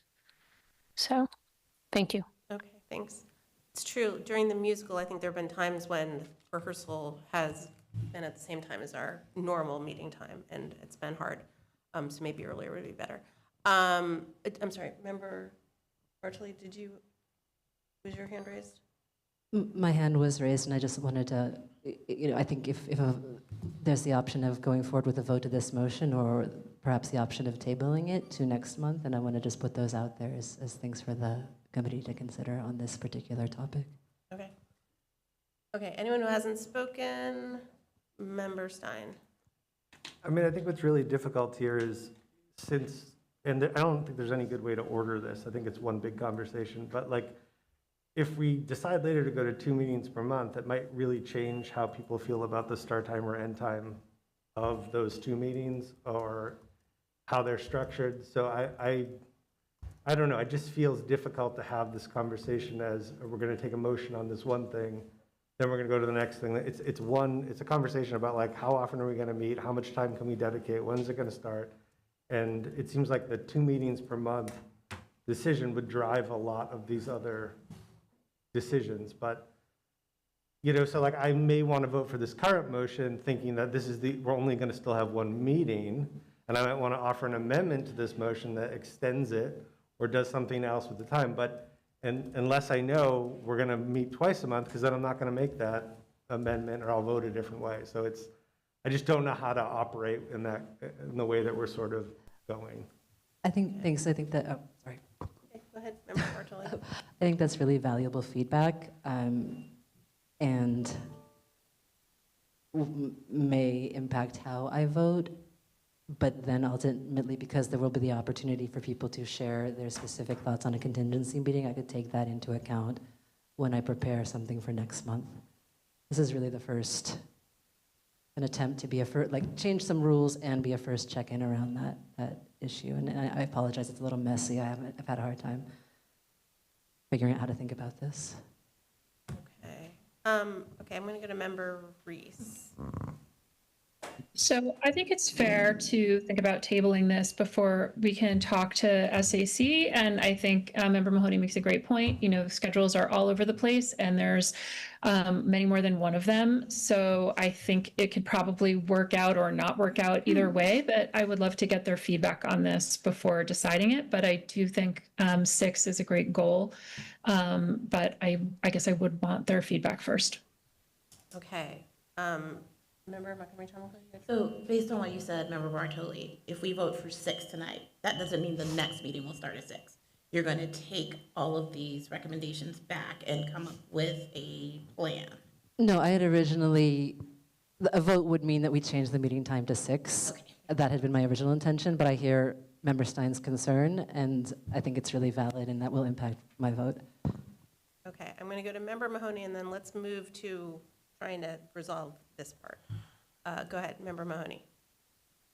I think the point about a second meeting is a good one, and I'm wondering if we could always make that a contingency meeting. So set aside, the 4th Thursday would be our contingency meeting, and if we didn't need it, then it would be like having a study hall, would have the night off.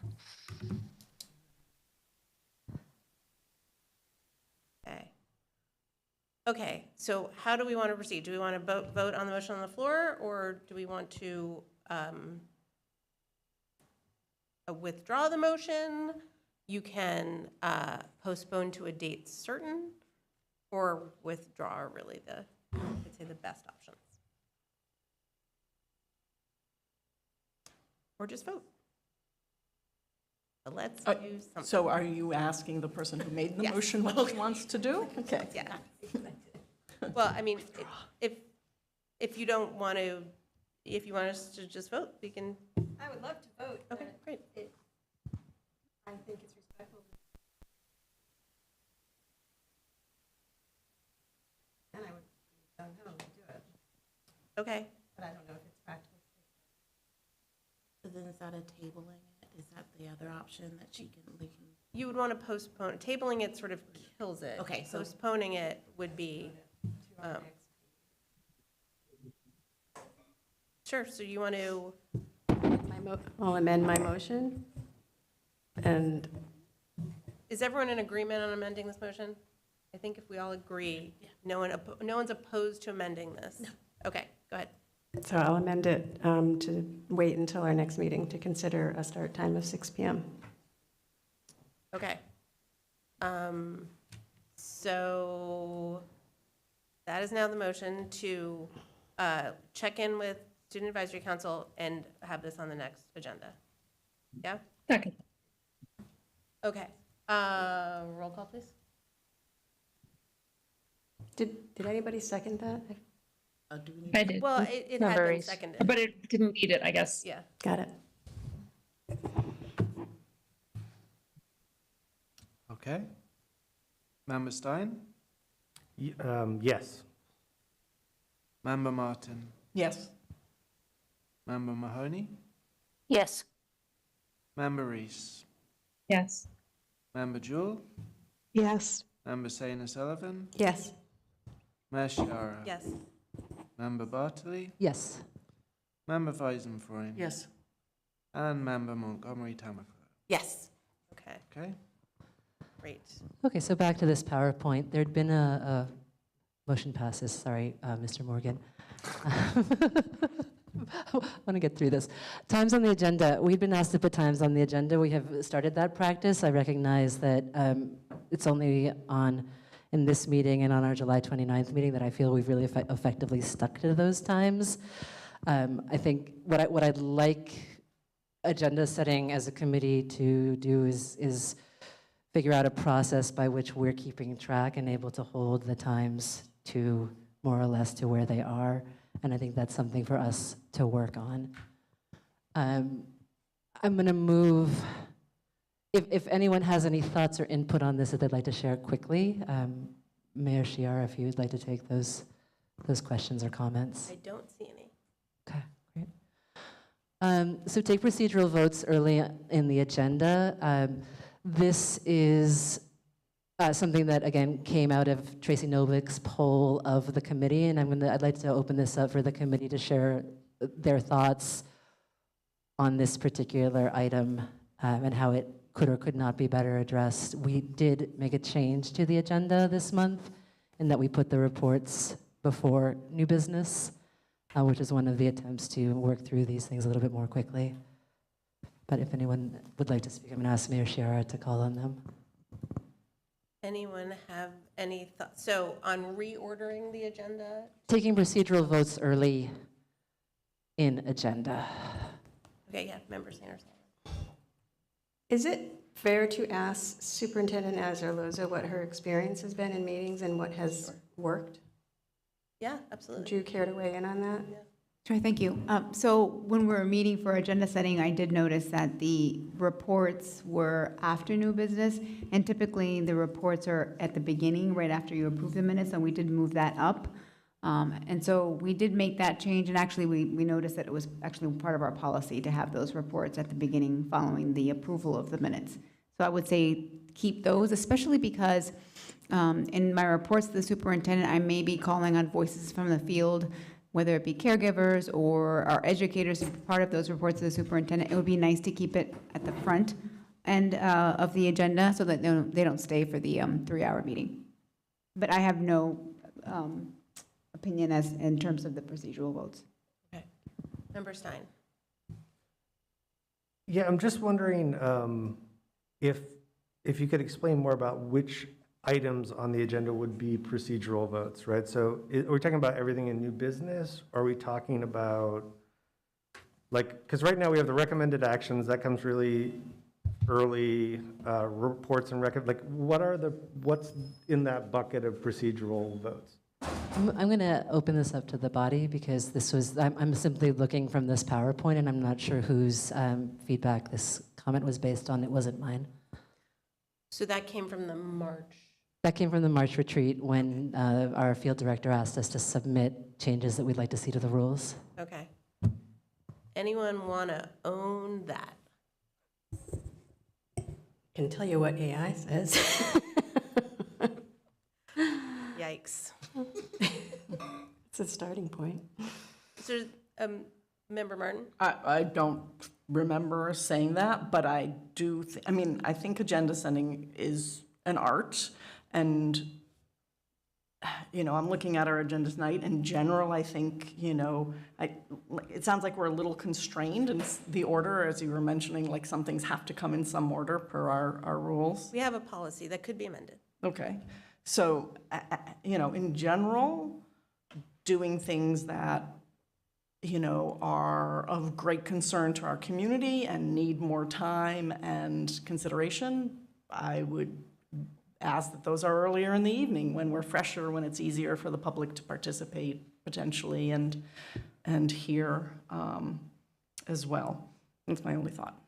I'll just quickly note, so we, according to our rules, I can move things around on the agenda unless there's an objection, and as you'll know, as you will have experienced, I do that often based on if there are people from outside who are here to speak to us. Member Stein. Oh, sorry, my hand was up from before. It was the question about, my apologies. Okay. Okay. So does anyone want to talk about the order of the agenda further? I mean, I do think we've been talking about how to work, you know, we've been thinking about different tweaks or how to structure it in a way that maybe it flows better, but that, you know, we get to the people who are with us as guests earlier. So is it okay if we'll continue working on that and we'll bring to you any changes? How's that sound? Super. Okay. Okay, on to public comment. So some of the suggestions that were given to Tracy Novick were changing the length of public comment to 30 or 75 minutes by adjusting public comment to 2 minutes per speaker for if with an interpreter or is needed. I think this is something that City Council does as well. I personally have noted that we don't typically meet our 90-minute allotment, so I don't necessarily see this as something that needs to be changed, so I would like to open this up to the body for comments or motions around those changes. Okay, we've already heard some comments on it. Member Reese. I agree that this wouldn't substantially change our meeting times and it could potentially constrain the public's ability to comment. So I don't think this is the place where we nip and tuck. Okay. Anyone else like to comment on this? Member Weisenfried. Yeah, I feel very strongly that we should make no changes to public comment. I think, you know, we're working on community engagement. We need to hear what people have to say. I think that any change we make to limit that is really against the spirit of what needs to happen in our town. Okay. Any further discussion? Nope, don't see any. Okay, 2 meetings per month. I'm going to postpone this to when we discuss the contingency meeting, since there'll be space for that. Executive sessions separately or at 9 p.m. I'm going to ask, I'm not sure whose feedback this was, but if someone would like to speak to this or make a motion around this, that would be great. Anyone remember advocating for this in March? Oh, I don't remember, but I can talk to it. Okay, please. I think that one of the things that we often run into is running out of time for executive. Is running out of time for executive session. And the question is, where do we put it? Do we put it at the beginning when we have people here? That seems like awkward that we're in the library and we have people here.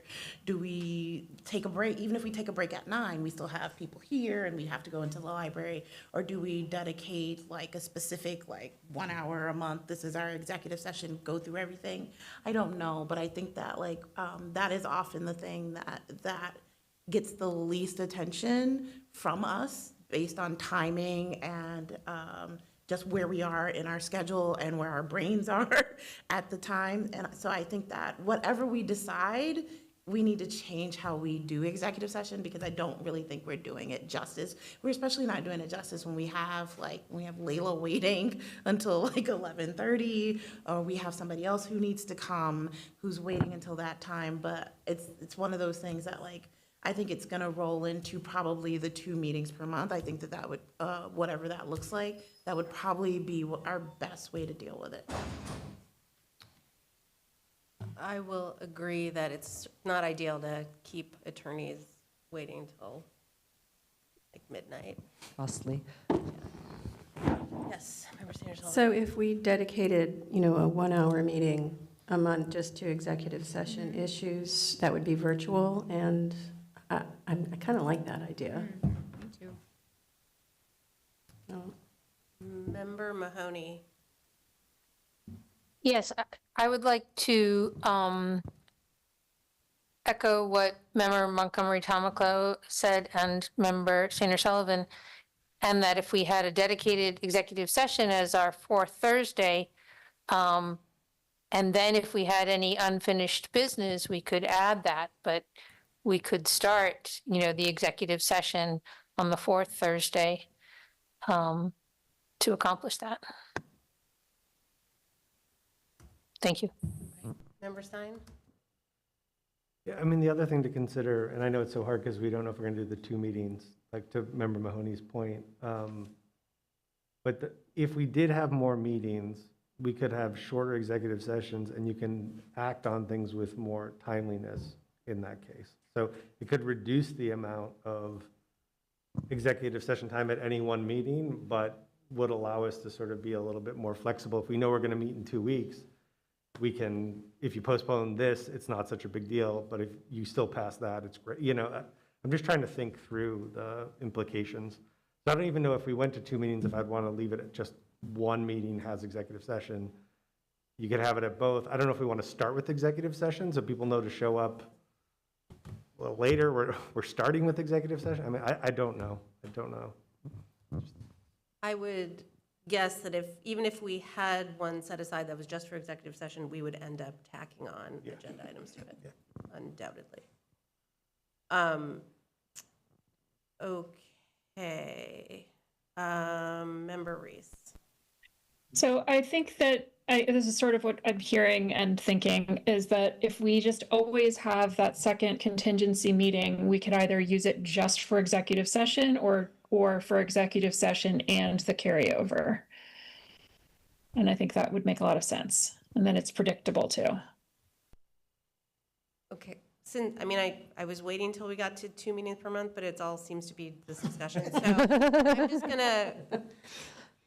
So my problem, I have meetings every other Thursday, and the superintendent and I sit on 2 school committees, and I sit on many other boards and committees, and so I don't have a lot of additional time to do a whole nother full meeting.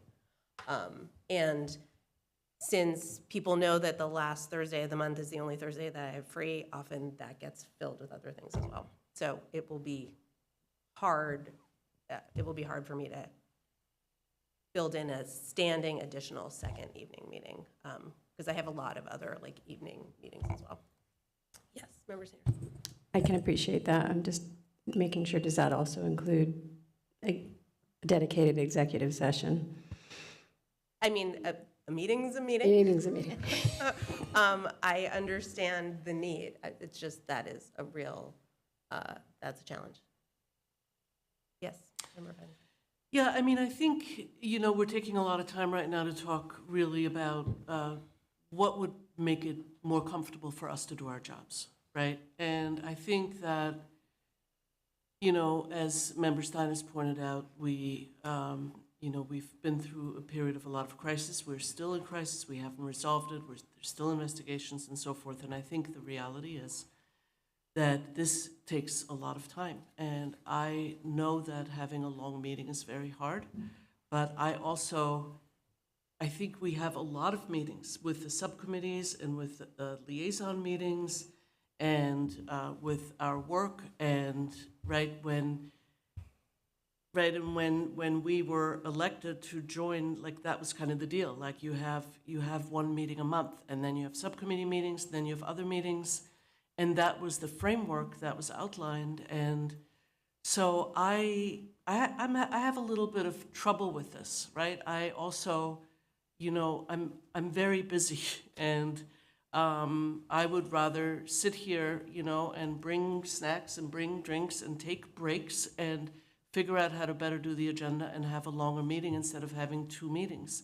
So, and I also think, I don't really want to, I feel a little bit funny taking so much time talking about how to make our jobs more comfortable for us, because this is a hard job. This is a hard job. Takes a lot of resources. That's what we signed up for. What I wanted to mention was that I know that our meeting last night for budget and property, I thought was, to your point, Member Stein, highly efficient.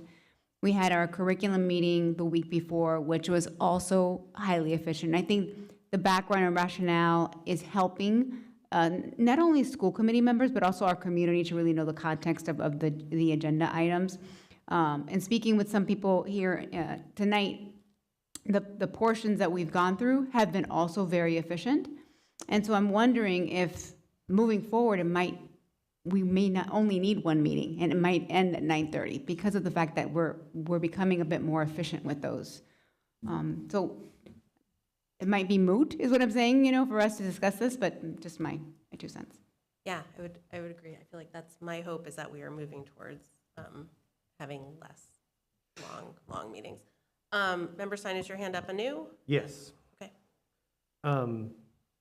Yeah, to all of these points, from the beginning, I thought we either needed 2 meetings or we need to keep the longer meeting. The longer meeting has been terrible, but the reason why we've had it for so long is because it's less painful for everyone than trying to schedule 2 meetings because the demands on the mayor and the demands on everyone else. Like, it just became the thing. And it's not that it's a better option, it was just like the most practical option, right? Because they're all uncomfortable.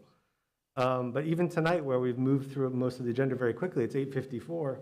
We still have a lot scheduled. We're supposed to end at 9:30. We're supposed to have an executive session.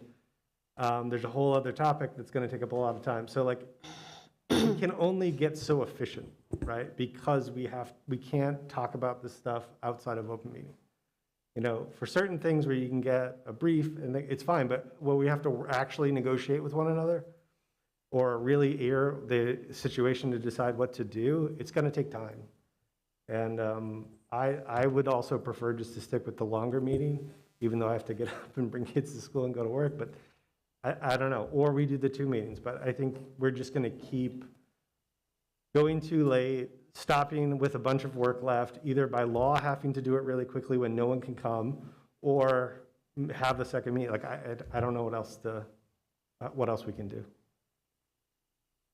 Okay, Member Montgomery Tomoko.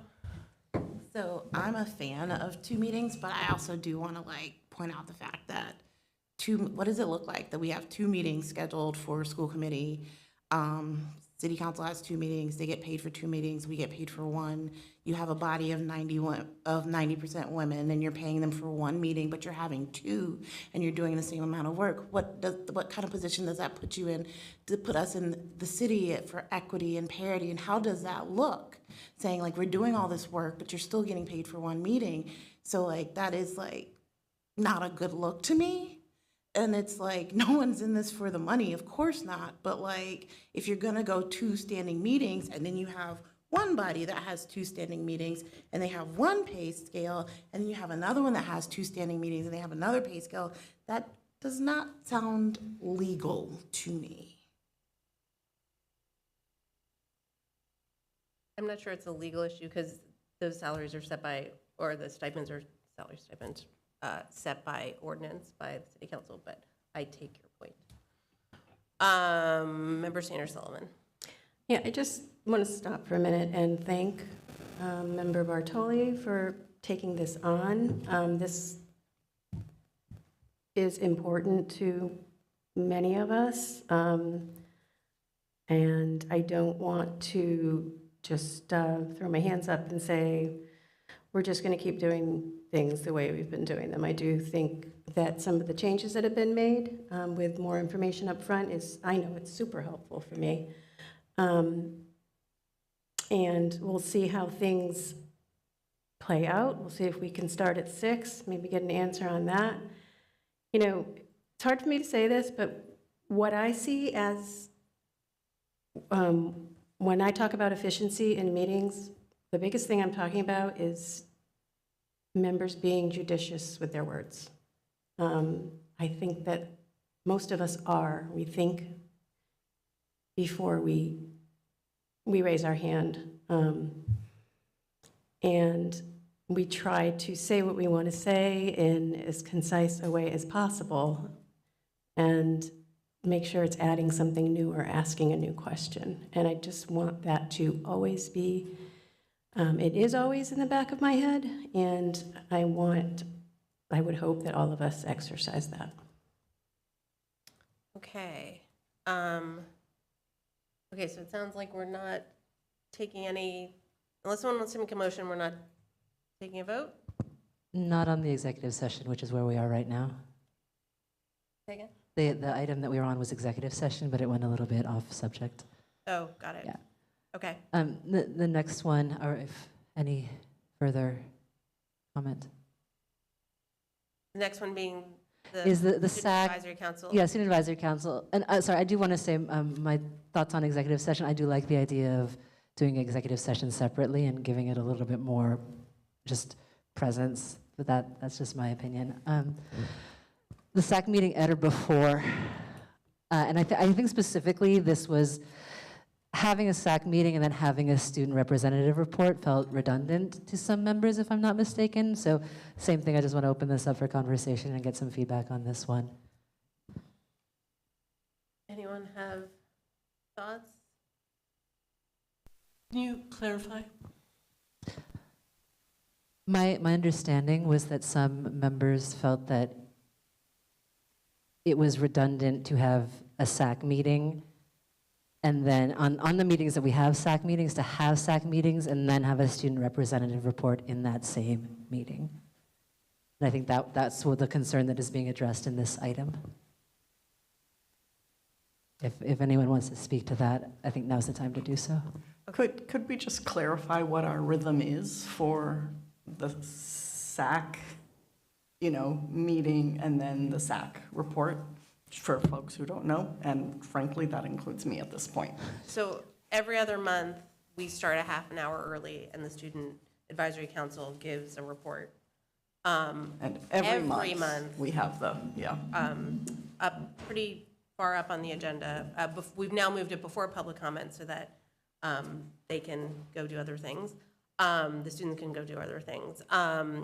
They give a report. And so I think sometimes there's overlap between the two. There's often overlap between the presentation that we got for half an hour and then the report that they give. I thought I saw a hand. Member Mahoney. Yes, I agree. It does seem like the information is valuable, and I appreciate the time that the Student Advisory Council puts into their presentation, that 30-minute presentation. But from my perspective, if they do that 30-minute presentation, I don't think then a review of that presentation during the school committee meeting is helpful, or pardon me, is necessary. So I think perhaps we could, on the nights when the Student Advisory Council is doing their 30-minute meeting, we would not need to have that as an agenda item. Okay, I think, and they're not always exactly the same. I think sometimes there's, again, overlap. Maybe we could ask them to roll them into that half hour and do the whole thing during the half hour if there are two different things that they want to present. That's just an idea. Member Weisenfried and then Member Martin. I think we need to remember that the chairperson of the SAC is an ex officio member non-voting member of the school committee. And so I don't feel comfortable taking any votes about this without involving them. So I would like to vote to table this discussion and have it with the SAC chairperson. I'd like to make that motion.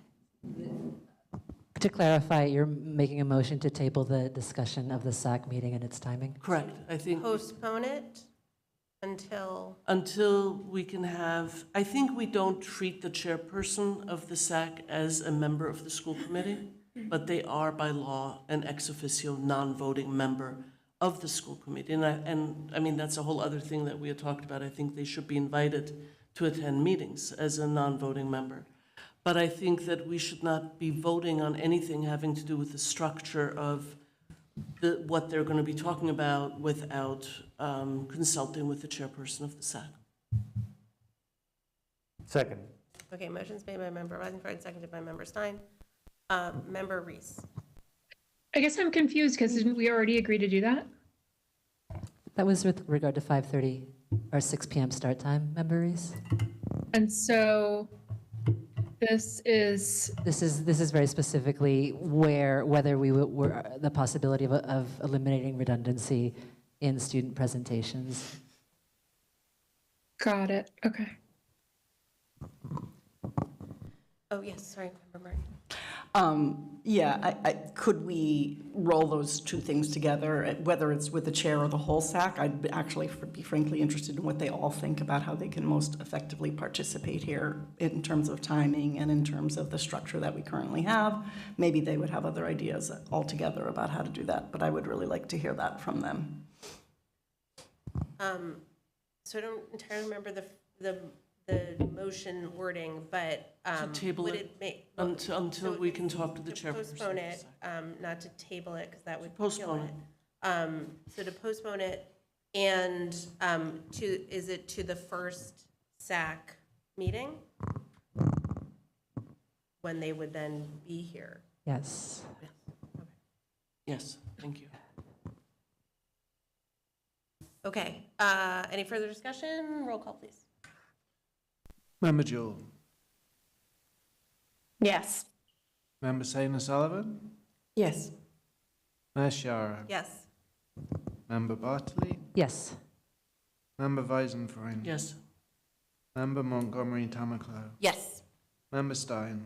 Yes. Member Martin. Yes. Member Mahoney. Yes. Member Reese. Yes. Motion passes. Okay. If I remember correctly, that's often not the September meeting. It's usually, I think, the October meeting. Okay.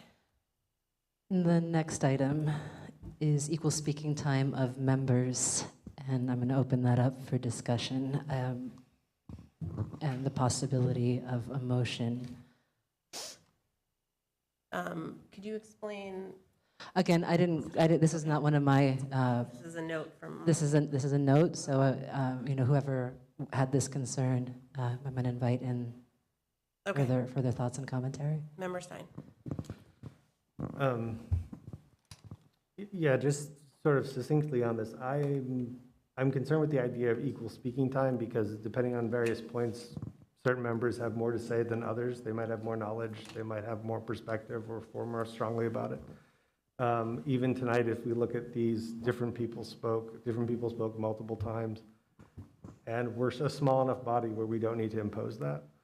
And I appreciate the earlier point regarding sort of things being concise, but when I think about efficiency and I think about the last half hour, I see a lot of really well-meaning people trying to grapple with a process that has been hard for us to figure out how to make efficient, and one that could have really benefited from more sustained conversation and facilitation at our recent retreat.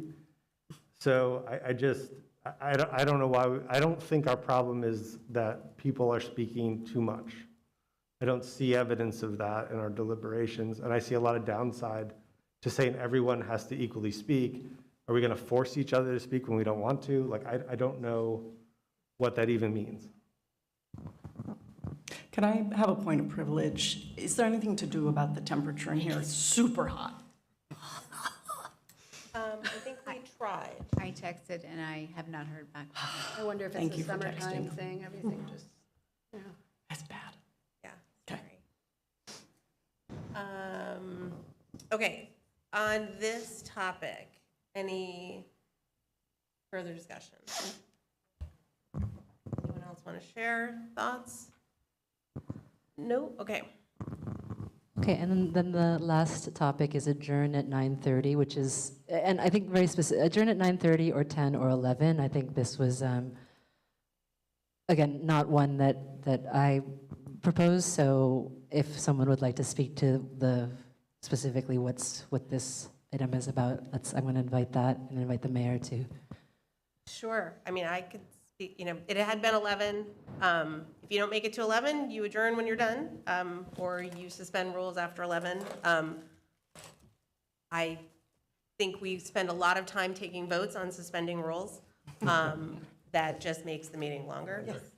So that is my opinion. No, it's not universally popular. Member Stein. Yeah, I share that same opinion. And I'd actually make a motion to postpone this question until we have the conversation about 1 or 2 meetings, because it seems like we'll land somewhere depending on that. Second. Motion to postpone is made by Member Stein, seconded by Member Sanders Sullivan. Any further discussion? Member Weisenfeld? I agree with the mayor.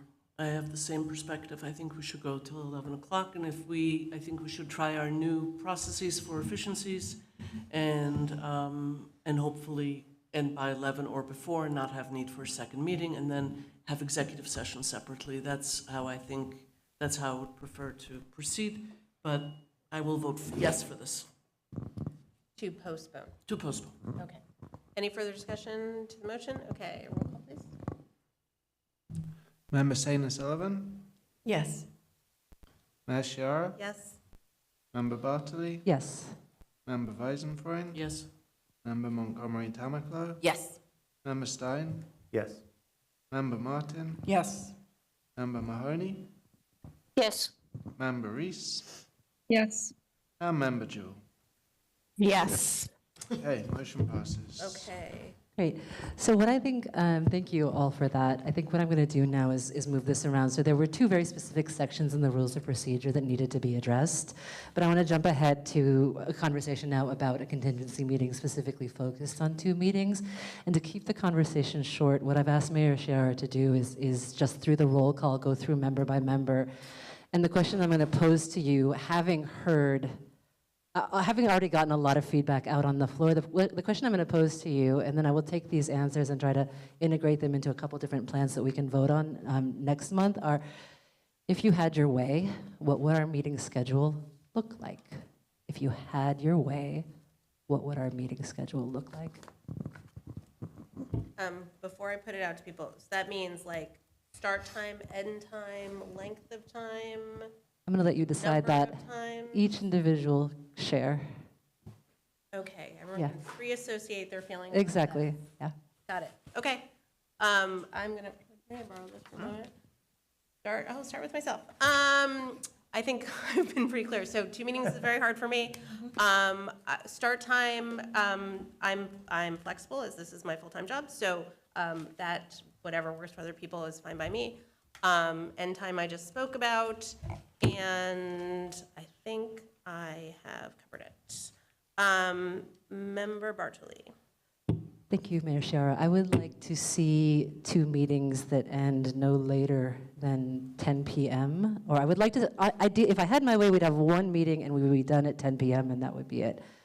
But I think given how we've been operating and our history, I think 2 meetings that begin at 6 or 6:30 and no later than 10 p.m.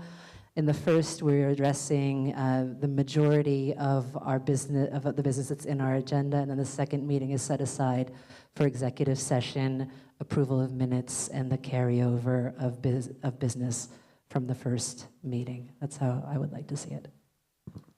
Okay. Member Weisenfeld. I don't think we should start before 6 o'clock to accommodate people who are working full-time. If we have 1 meeting, I think we should end at 11 o'clock. We should continue to try to work to make our meetings more efficient. If we have formally 2 meetings a month, then I'm with member, what's your name? Montgomery Tamaclo. I do know your name. Member Montgomery Tamaclo. See, that's getting late, yeah. That I think we should look at equity issues, and I think then, you know, I do agree with that. I think that there is something to be said about us being an all-female body, and maybe it's considered lesser work, and I think if we're gonna put in the same amount of time, then I think maybe we should have better chairs and be better compensated. Okay, Member Montgomery Tamaclo. I guess my first option would be to go back to the finish at 11, see what it looks like next month when school's in session, when we have more, probably gonna have more public comment. We probably gonna have more things on the agenda that are more focused on the students and staffing and all of those issues, and see if like with giving the new procedures of like knowing when things are going to come up on the agendas and like making sure that like we are using the subcommittees more and giving the information to everyone beforehand so they can review it and everything, and see if that gets us out of here at 11. And then if it doesn't, then I would really like to consider looking at a second meeting that's more primarily focused on executive session that we just do virtually, and just like we knock out all the things that we can't talk about in person, in public, sorry. Okay. Member Stein? I think we should have the longer one meeting, or we should have two meetings. I mean, I'm very busy. I have a number of jobs, all sorts of demands. But my main interest is having enough time to do the work that this body needs to accomplish. So whatever that ends up being an agreement for the rest of you, I will, outside of constraints of teaching or working, I will be here.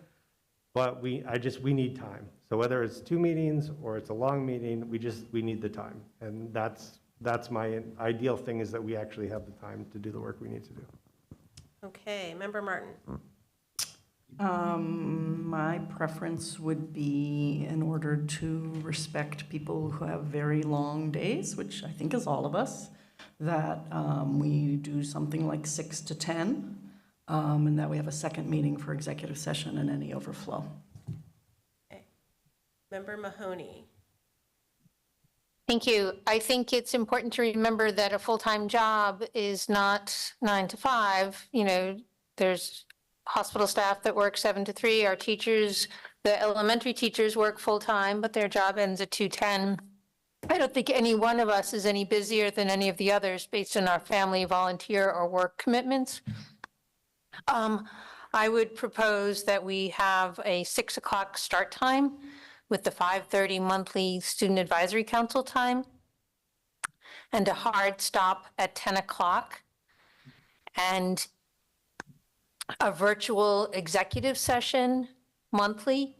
If we can accomplish the executive session, then we should move to executive session at 9 or 9:30 for a once-a-month meeting. That would give us 4 hours for a meeting.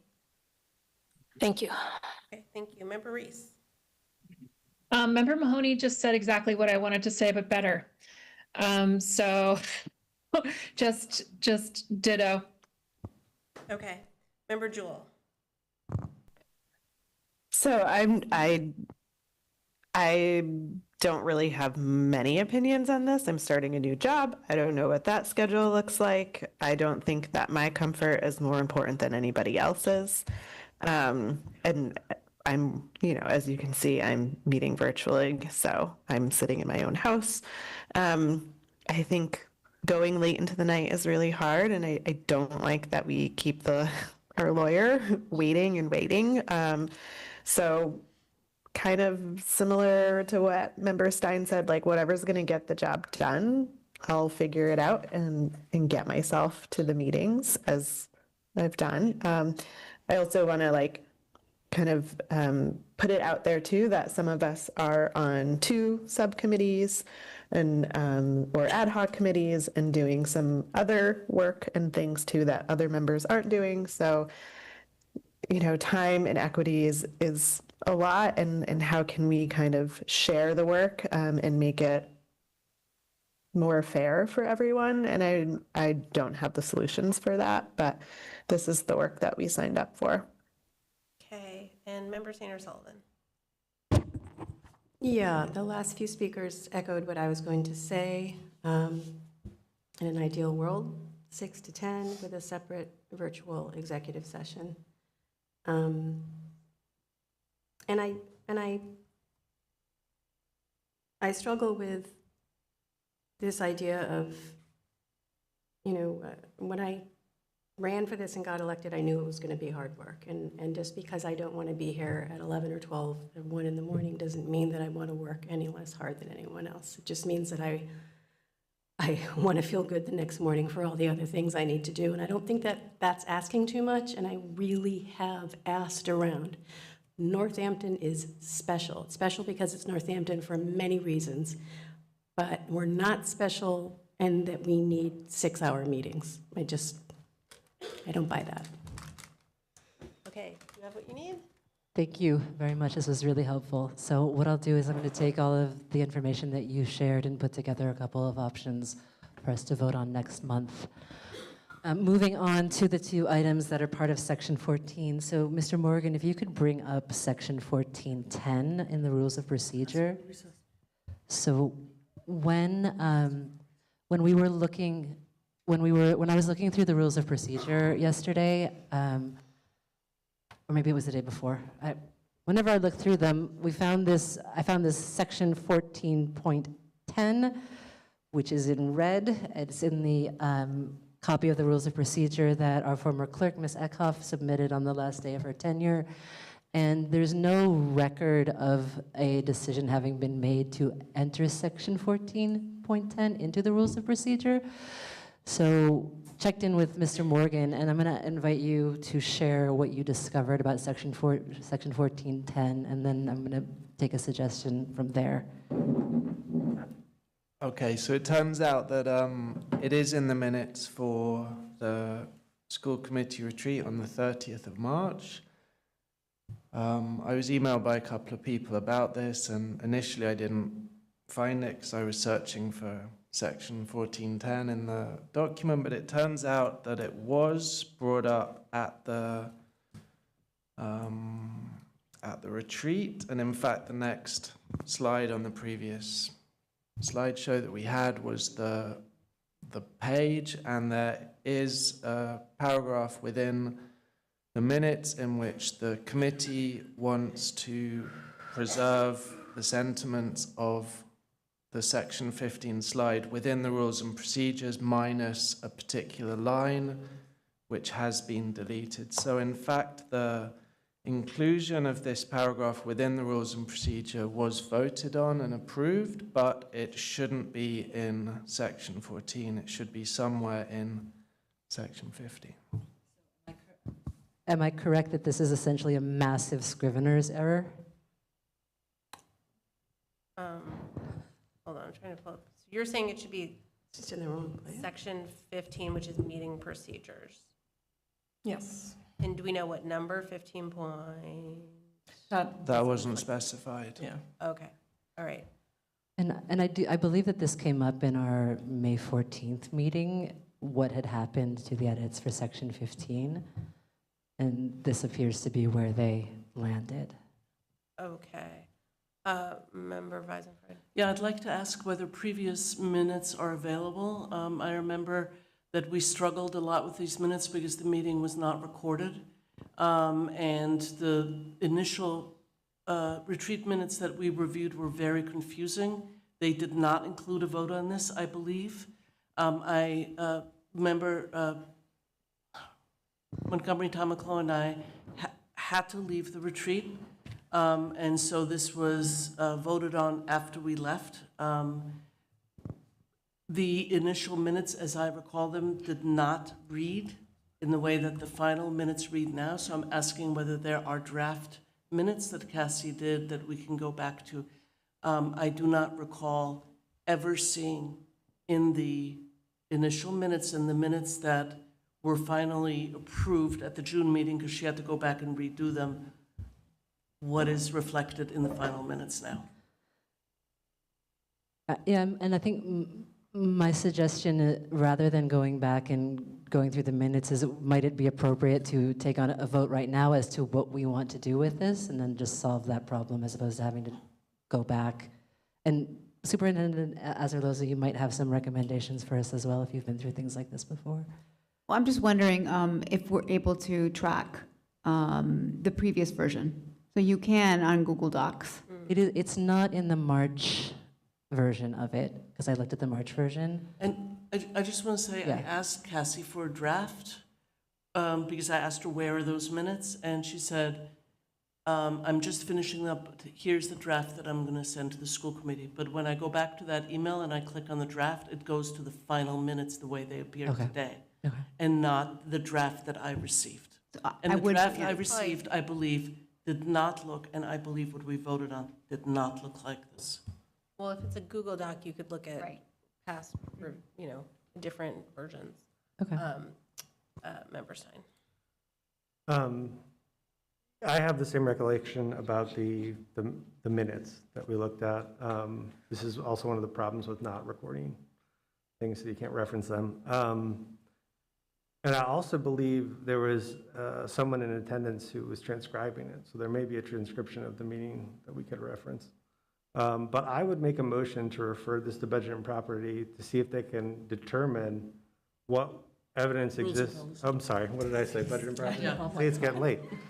Make a motion to refer this to Rules and Policy to look at the document histories and the notes and determine if we can establish what actually was voted on, and then make a recommendation from there on how we resolve it or what. Second.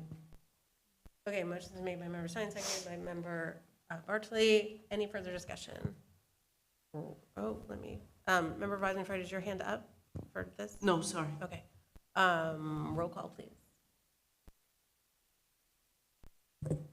Mashiara? Yes. Member Bartley?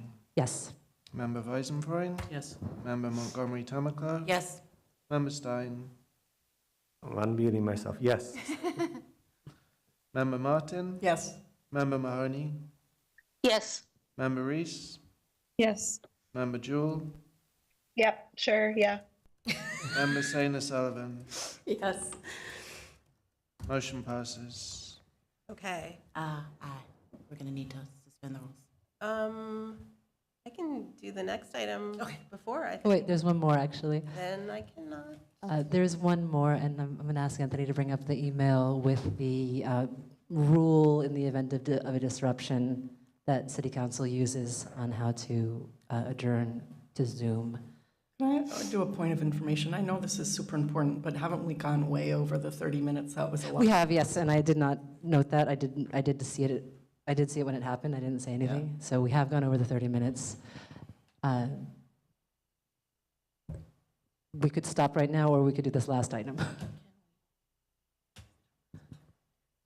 How quickly do you think we can do this last item? I think if Mr. Morgan brings up the rule, and then I can make a motion to approve this rule to be added to the Rules of Procedure, Section 14. Point of information.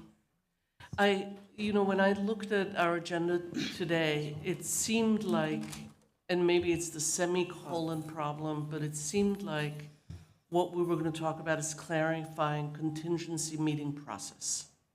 And instead, we talked about a lot of things, and we did not see any of this information ahead of time. Just the rules of procedure, but not your PowerPoint, and not.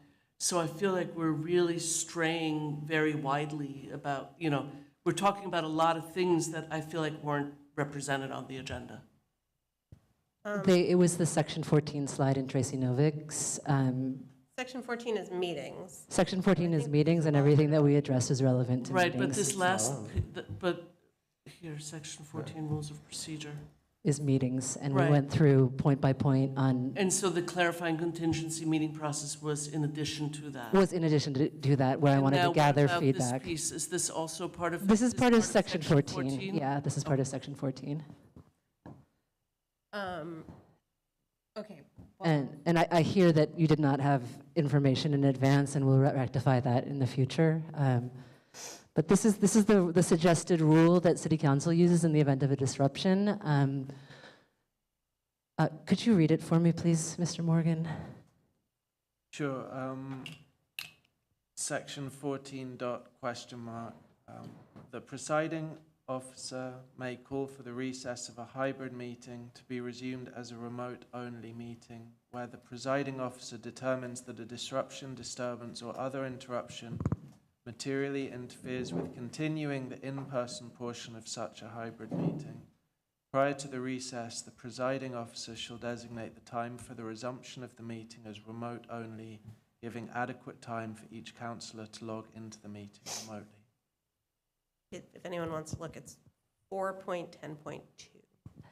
But these are city council. So these are city council rules which they adopted, I think, about a year ago. And I think just given the state of the nation and turbulence around the world in many different spheres, it might make sense for us to have a rule that addresses this issue. So my motion is to incorporate this as the next rule in section 14 meetings. Okay, Member Stein. Is there a second? I'm making a motion. Oh, I'm sorry, you made a motion. Motion's made by Member Bartley. Second. Seconded by Member Martin. Member Stein. Yeah, I mean, I think this is, again, something that would be helpful to have rules and policy discuss and bring back a recommendation to us about. We got 3 minutes left in the meeting. We still have a lot of things left to cover. We've dedicated nearly an hour to this portion. And this is a complicated issue in which we're going to really have to grapple with what a disruption, disturbance, or other interruption that materially affects actually is. And I don't think we're all going to agree on that. So I just, again, I think voting on this in such a fast fashion just doesn't make any sense. Member Montgomery Tomaclo? To add to what Member Stein said, I absolutely agree that this is something that rules and policies should look at, and I would actually probably prefer to bundle it with the other 14.10 since they're looking at meetings and like moving things around. And I know we've given you all a lot of work to do tonight, so I apologize for that in advance. But I think that this is a procedure-heavy meeting, and so having said that, I think that we need to keep in mind that these are public meetings. We are government officials. There are First Amendment concerns to be held when we talk about removing people from public meetings. And so I want us to be like very clear about like what we're doing here. And so I don't feel ready to vote on this, but I would, and like I said, I do apologize, rules and policy, but I would prefer to send it to the subcommittee for them to work on. Member Weisenfeld? Yeah, I'm going to respectfully disagree with that. I think that because this is such an important issue, it has legal implications. I think it's complex. I think we're likely not to agree on it.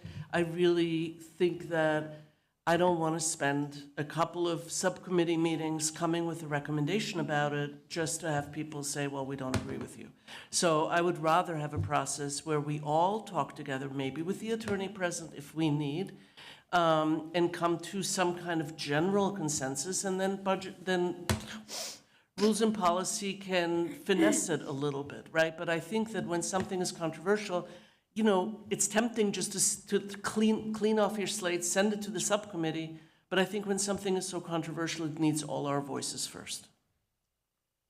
Here's a motion on the floor, right? Member Bartley? Yeah, I want to comment that open meeting law is very strict about what happens when there's a disruption. So it isn't.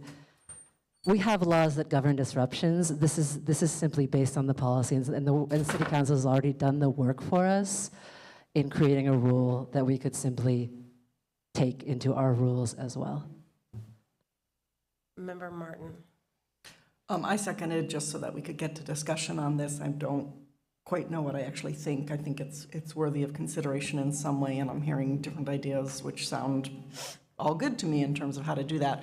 But one question is, if this was adopted by the City Council, does that mean it's already had legal review as it exists? Yes. The city solicitor reviewed it with the council president and other councilors, I believe. May I make a motion to suspend the rules until 10 o'clock? Yes, although there's already a motion on the floor. Can you suspend rules while there's already a motion on the floor? Yeah, okay, go for it. Is there a second? Second. So you said motion was till 10. Till 10, yeah. And seconded, motion's made by Member Bertelli, seconded by Member Sullivan. Any discussion? Roll call, please. Member Bartley? Yes. Member Weisenfreund? Yes. Member Montgomery Tamaclo? Yes. Member Stein? Yes. Member Martin? Yes. Member Mahoney? Yes. Member Reese? Yep. Member Jewell? Yes. Member Saina Sullivan? Yes. Matt Shara? Yes. Okay. Motion on the floor. Any further discussion? No one on Zoom. Okay, roll call, please. This is to refer. No, this is to No, the pass. motion is to Adopt. Can you read the motion again? The motion, Member Reese, is for us, for the school committee as a body to adopt section 14.2 as presented on the screen by Mr. Morgan into the next section of section 14 of meetings in our rules of procedure. Okay, so it's 4.10.2. But in the city council rules. Right, but in our rules, it would go into section 14 because Oh, it I regards the see. governance of meetings. Got it. Okay. So, okay. Oh, Read it? Okay. The presiding officer may call for the recess of a hybrid meeting to be resumed as a remote-only meeting where the presiding officer determines that a disruption, disturbance, or other interruption materially interferes with continuing the in-person portion of such hybrid meeting. Prior to the recess, the presiding officer may designate the time for the resumption of the meeting as remote-only, giving adequate time for each school committee member to log into the meeting remotely. Okay, roll call, please. Member Weisenfreund? No. Member Montgomery Tamako? No. Member Stein? No. Member Martin? No. Member Mahoney? Yes. Member Reese? Yes. Member Jewell? No. Member Saina Sullivan? Excuse me, yes. Mayor Shara? Yes. Member Bartley? yes.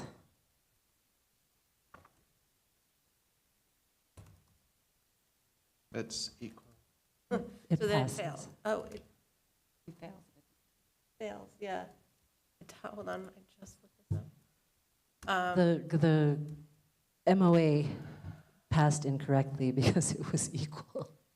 Motion fails with a tie. Okay, all right. Yeah. Okay. All right. So you were done with yours. So we're done. We do need to agree on a contingency time for this month.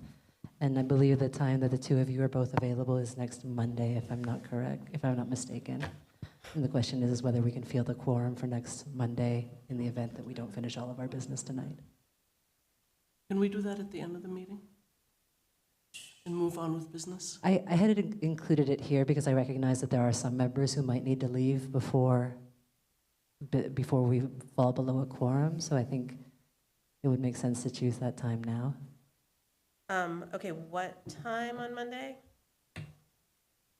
That would be my third night meeting of that week. I'm just noting. I'm not available. I think it was 6:30 to 8:30.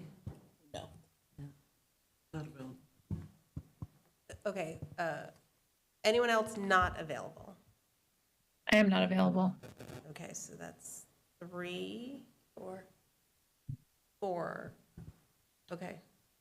Me too.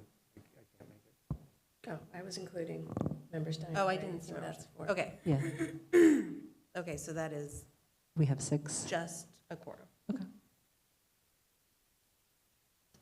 Okay, moving on. So 6:30 on Monday is the contingency time in the event that we don't get through tonight. Okay.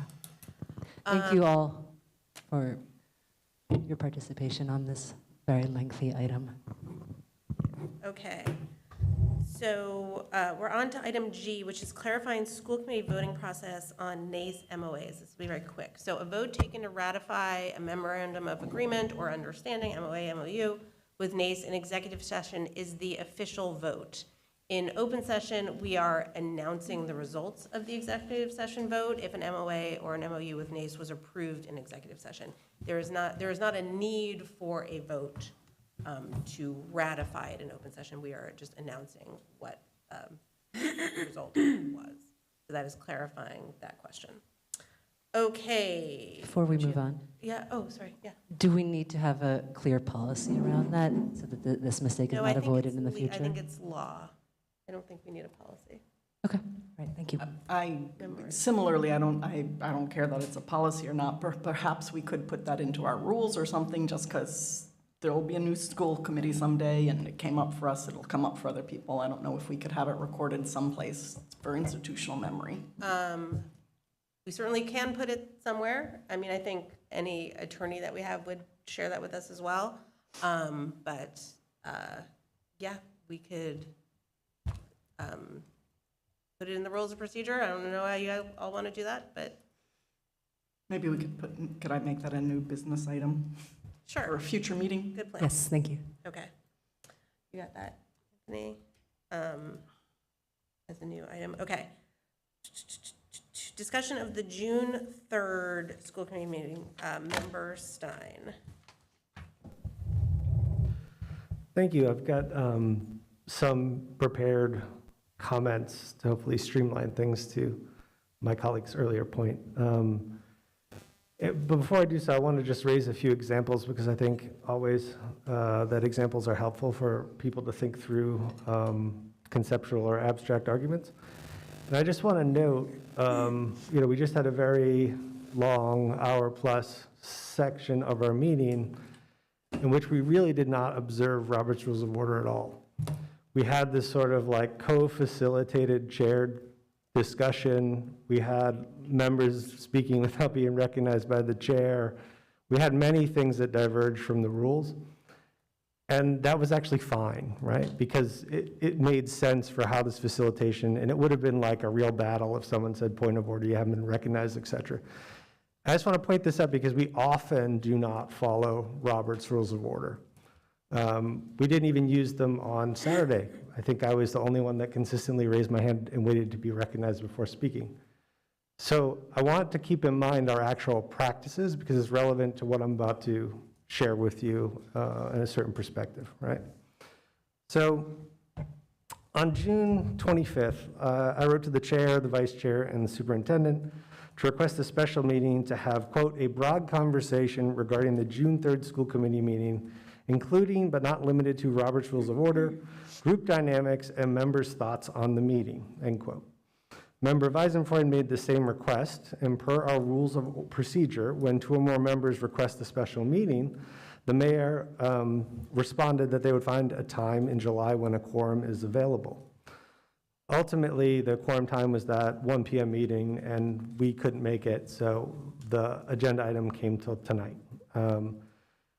And while recent events have further raised questions about procedure and decorum on the body, my comments tonight are really confined to the events of June 3rd and related elements. I'm going to offer some general comments about the rules, culture, customs, and practices of the body over the past 2 terms that I've experienced, the types of rules that we operate under, theories of textual interpretation of those rules, specific violations of rules that occurred on June 3rd, and how contestation over rules can often be misplaced disagreements funneled into a structure of argumentation.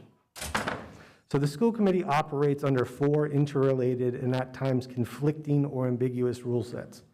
These are the rules of procedure, which we adopt the start of the term and can amend at any point, like we just did tonight, the provisions of the city charter, and the statutory authority delegated to the body by Massachusetts law.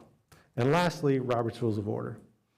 The form of the committee and how it operates is shaped by all of these elements, and over time a set of customs, practices, and a political culture have arisen that I believe largely serve the body and its objectives. Insofar as we are a small governing body, we do not have a master set of reconciled rules harmonizing the disparate elements of the 4 rule sets that impact us.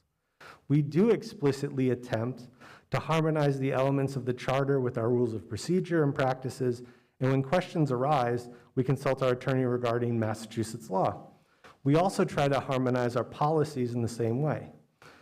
The least incorporated or consistently integrated element is Robert's Rules of Order, and which is an evolving system of rules aimed at fairly managing deliberative bodies. It is also the rules most at odds with the other 3 sets that we contend with. For example, the state of Massachusetts has not delegated statutory authority to school committees to conduct trials, expel members, or levy other sanctions. though Robert's Rules has many procedures for, quote, societies to do so.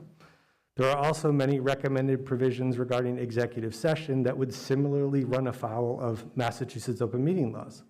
As these examples make clear, not all of the rules in Robert's Rules of Order are binding or even legally permissible in the state of Massachusetts for our purposes. As a political theorist trained in textual interpretation, I would argue that reconciling the four texts that govern us in a consistent and rigorous way may be impossible.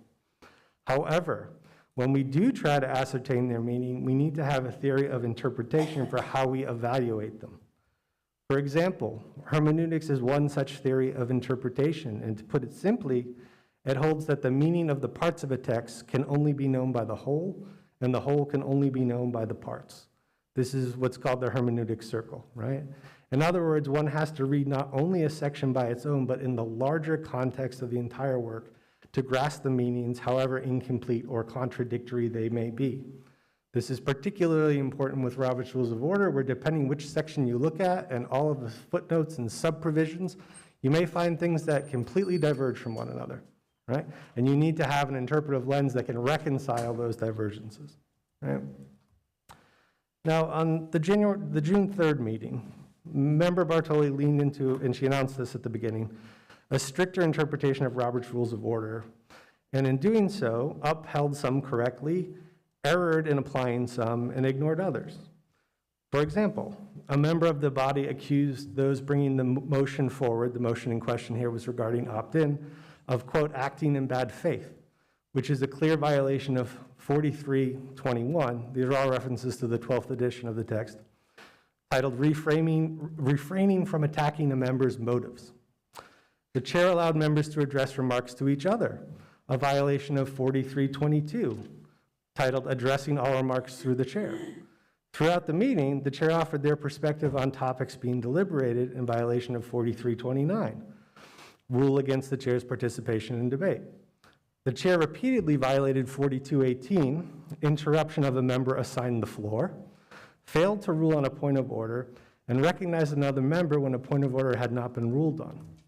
This is all to say nothing about the standard which we find contained in 6111, calling a member to order, which gives us an idea of what is germane to a topic, right? And it states that you may call a member to order if they persist in speaking on completely irrelevant matters in debate. The chair should normally first warn the member. Right? This is the only explanation we have of a standard besides germaneness within the text, right? So just to reiterate, it's persisting in speaking on completely irrelevant matters of debate. That's not off topic, that's a different standard of interpretation. Now, I lay all this out for those who are concerned about the details of violations that I've identified as a parliamentarian of the body rewatching the meeting. And for those who want a strict adherent approach to these rules, they should reflect on the totality of the rules which may be at play. The truth is that many of us who have chaired meetings of various sorts on this committee or simply participated as members have violated various elements of Robert's Rules of Order or other elements of our rules of procedure. Part of this has to do with the fact that we are a small body and that many of the rules are written for much larger bodies with different charges and authority. This is actually outlined in section 124, titled The Applicability of Modified Parliamentary Rules in Small Boards and in Committees, or a small board according to the definitions in the text. And also in 4921, which lays out the procedure in small boards. And here are the procedures that they lay out that you'll recognize some of that we practice and others that we don't, right? So first is you can raise your hand instead of standing to get the floor, something we do.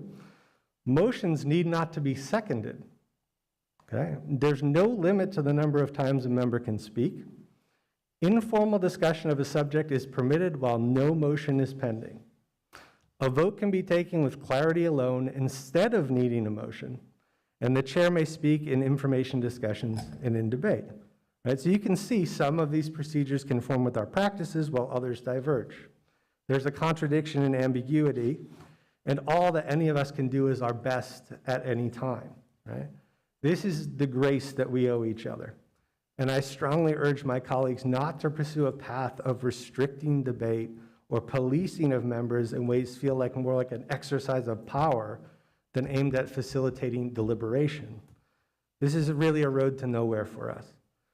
When I chair the Budget and Property Subcommittee, I'm concerned with facilitating a conversation where we substantively engage and move forward pressing and long-term budgetary issues facing the district.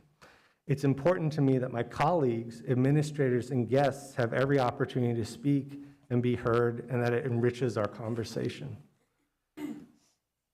Lastly, I think that is the spirit in which we should try to reconcile these rules, understanding that we're not the US Senate, understanding that we don't have the staffing or the legal responsibility to do so, and that there's massive incoherence among our rule sets. I also just want to point out, as the parliamentarian for the body, it's sort of an ambiguous role, right? In my previous 2 terms, Member Sarah B. Cox was the parliamentarian, and when questions came up in this regard, they were asked to her, and then her word sort of was accepted by the chair most of the time, as to say. I'd like us to think more about what the point of having an appointed parliamentarian is. All right, there is a lot of discretion in the rules about the option of the chair to consult or not consult a parliamentarian, to take a break or not. But I think if we avoid trying to be so strict and to use these things to interrupt one another, that might not be necessary. And I think it's a better way for us to move forward. I'd like to, with the chair's permission, I'd like if my colleague that also requested this meeting be allowed to speak to the point as well. I didn't hear the last thing. Oh, I'm sorry. I'm hoping that you will allow my colleague who also requested the meeting to speak Oh, I see. to the point. Okay. So Member Weisenfreud, and then I'll go to Member Sanders Sullivan. So thank you, Member Stein. I actually have nothing more to say. You know, I seconded your request because I was very disturbed at how that meeting went, and you know, in all my years of facilitating meetings, being part of boards, I had never quite experienced anything so disturbing. So I appreciate the clarity that you bring, the new clarity that you bring, and I hope that it'll be listened to. So thank you. Member Sanders Sullivan. Yeah, so there's 2 issues here, and I want to speak to the other one that I see. When I saw this... Point of personal privilege, you just talking to the mic, I can't hear. When I saw this agenda item for this meeting, I reached out and I asked if I could get what you just read, you know, your rationale for requesting it, broad conversation regarding the June 3rd school committee meeting, including but not limited to Robert's Rules of Order, group dynamics, and members' thoughts on the meeting. And you also brought up the word culture. We held a 6-hour retreat on Saturday, and it wasn't to sit around and drink coffee and laugh. It was to talk about group dynamics. We didn't take personality tests. We went there to make some progress on some issues that we have, and you didn't take part. And I see that as a missed opportunity to work on things like group dynamics, your words, and culture. So I need to separate that out and call that out.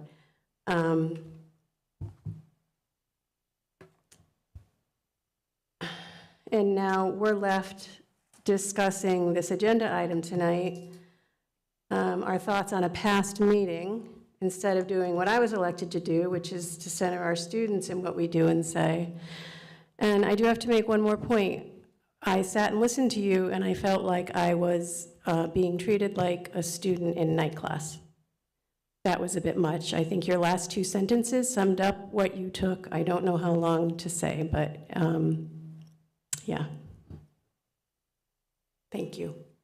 Can I respond? Yes, you may. You know, I resisted the urge of pointing out the rules of decorum that were violated in that last comment, because I'm open to hearing things like this. I don't want to weaponize them in that way.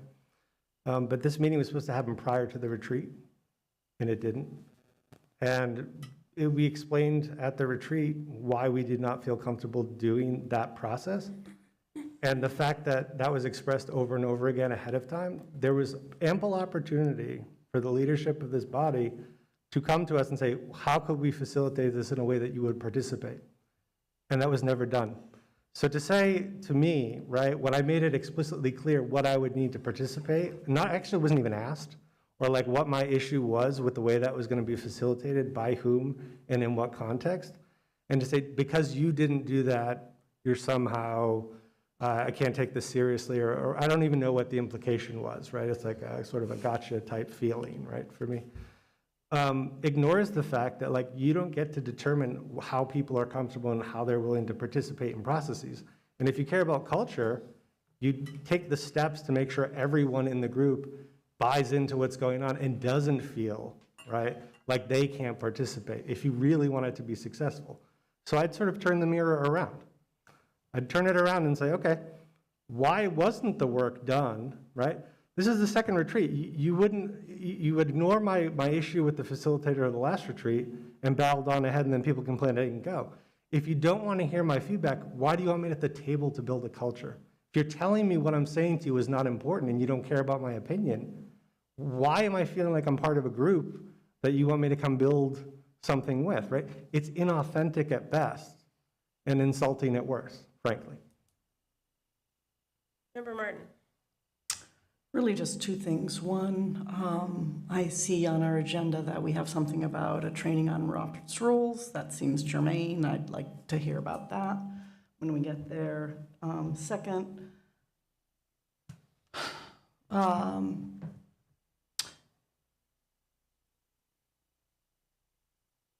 what decisions and actions have we not done in this body because of, you know, what you're addressing? We have hired a superintendent, we've approved a program of study, we've held budget hearings, we've passed a budget, we've launched a new aftercare program. I would like to focus on those issues and move forward. Member Bertoli. I've had my hand up for like. Yes, but you've already spoken, and she has not, and neither had Member Martin. Oh, I want to extend appreciation to Member Stein for the grace that he offered me in the facilitation of that meeting. I am a first-term vice chair. It was my second time chairing a meeting.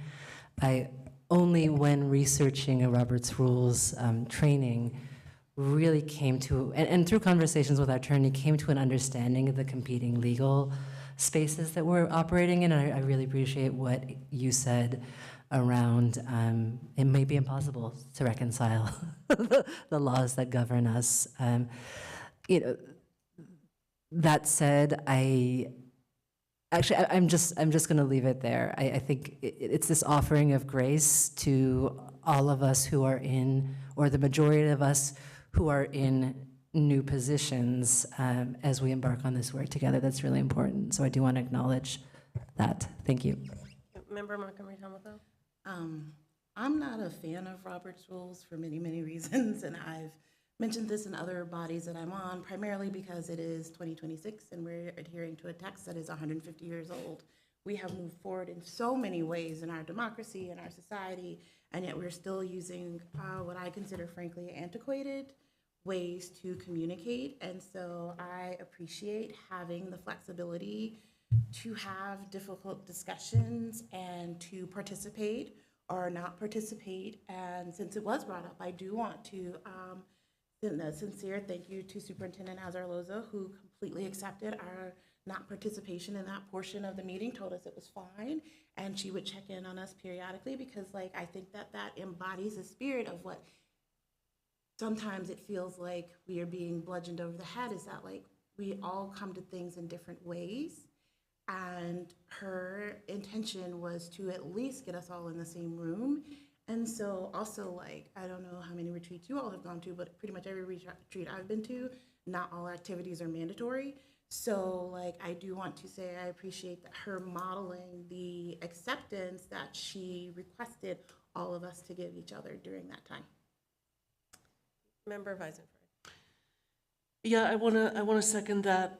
Since Member Sanders Sullivan did bring up the retreat, you know, I think this is a sore spot for many of us. I think I also really appreciated how our superintendent facilitated that piece of it. You know, not to other the people who did not want to participate.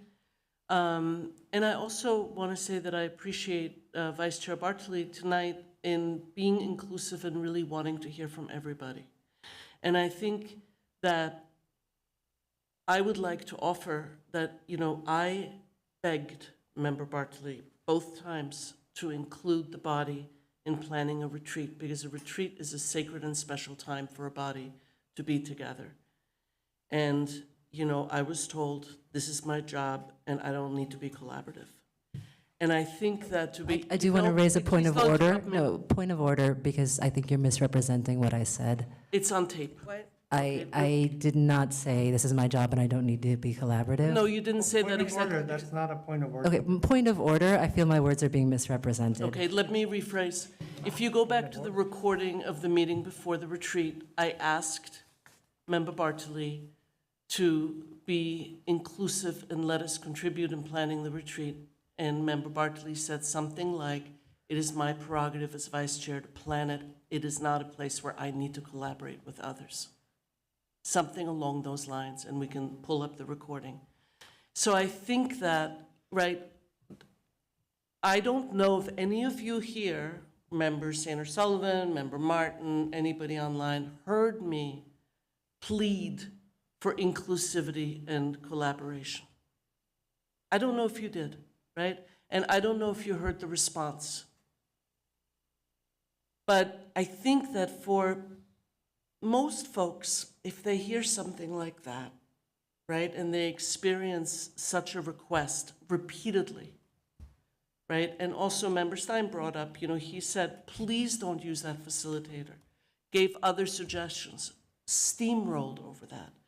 I think that if you observe that lack of listening over time, one might take perspective and say, hey, I kind of understand why somebody didn't want to participate in a retreat that they were excluded from before it even started. That's supposed to be about team building.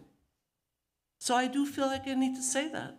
And I would like to offer and hope that we can change course, not exclude people based on because their ideas or needs or perspectives are different, be more inclusive, be more collaborative, and be more respectful, and not abuse the power of our position.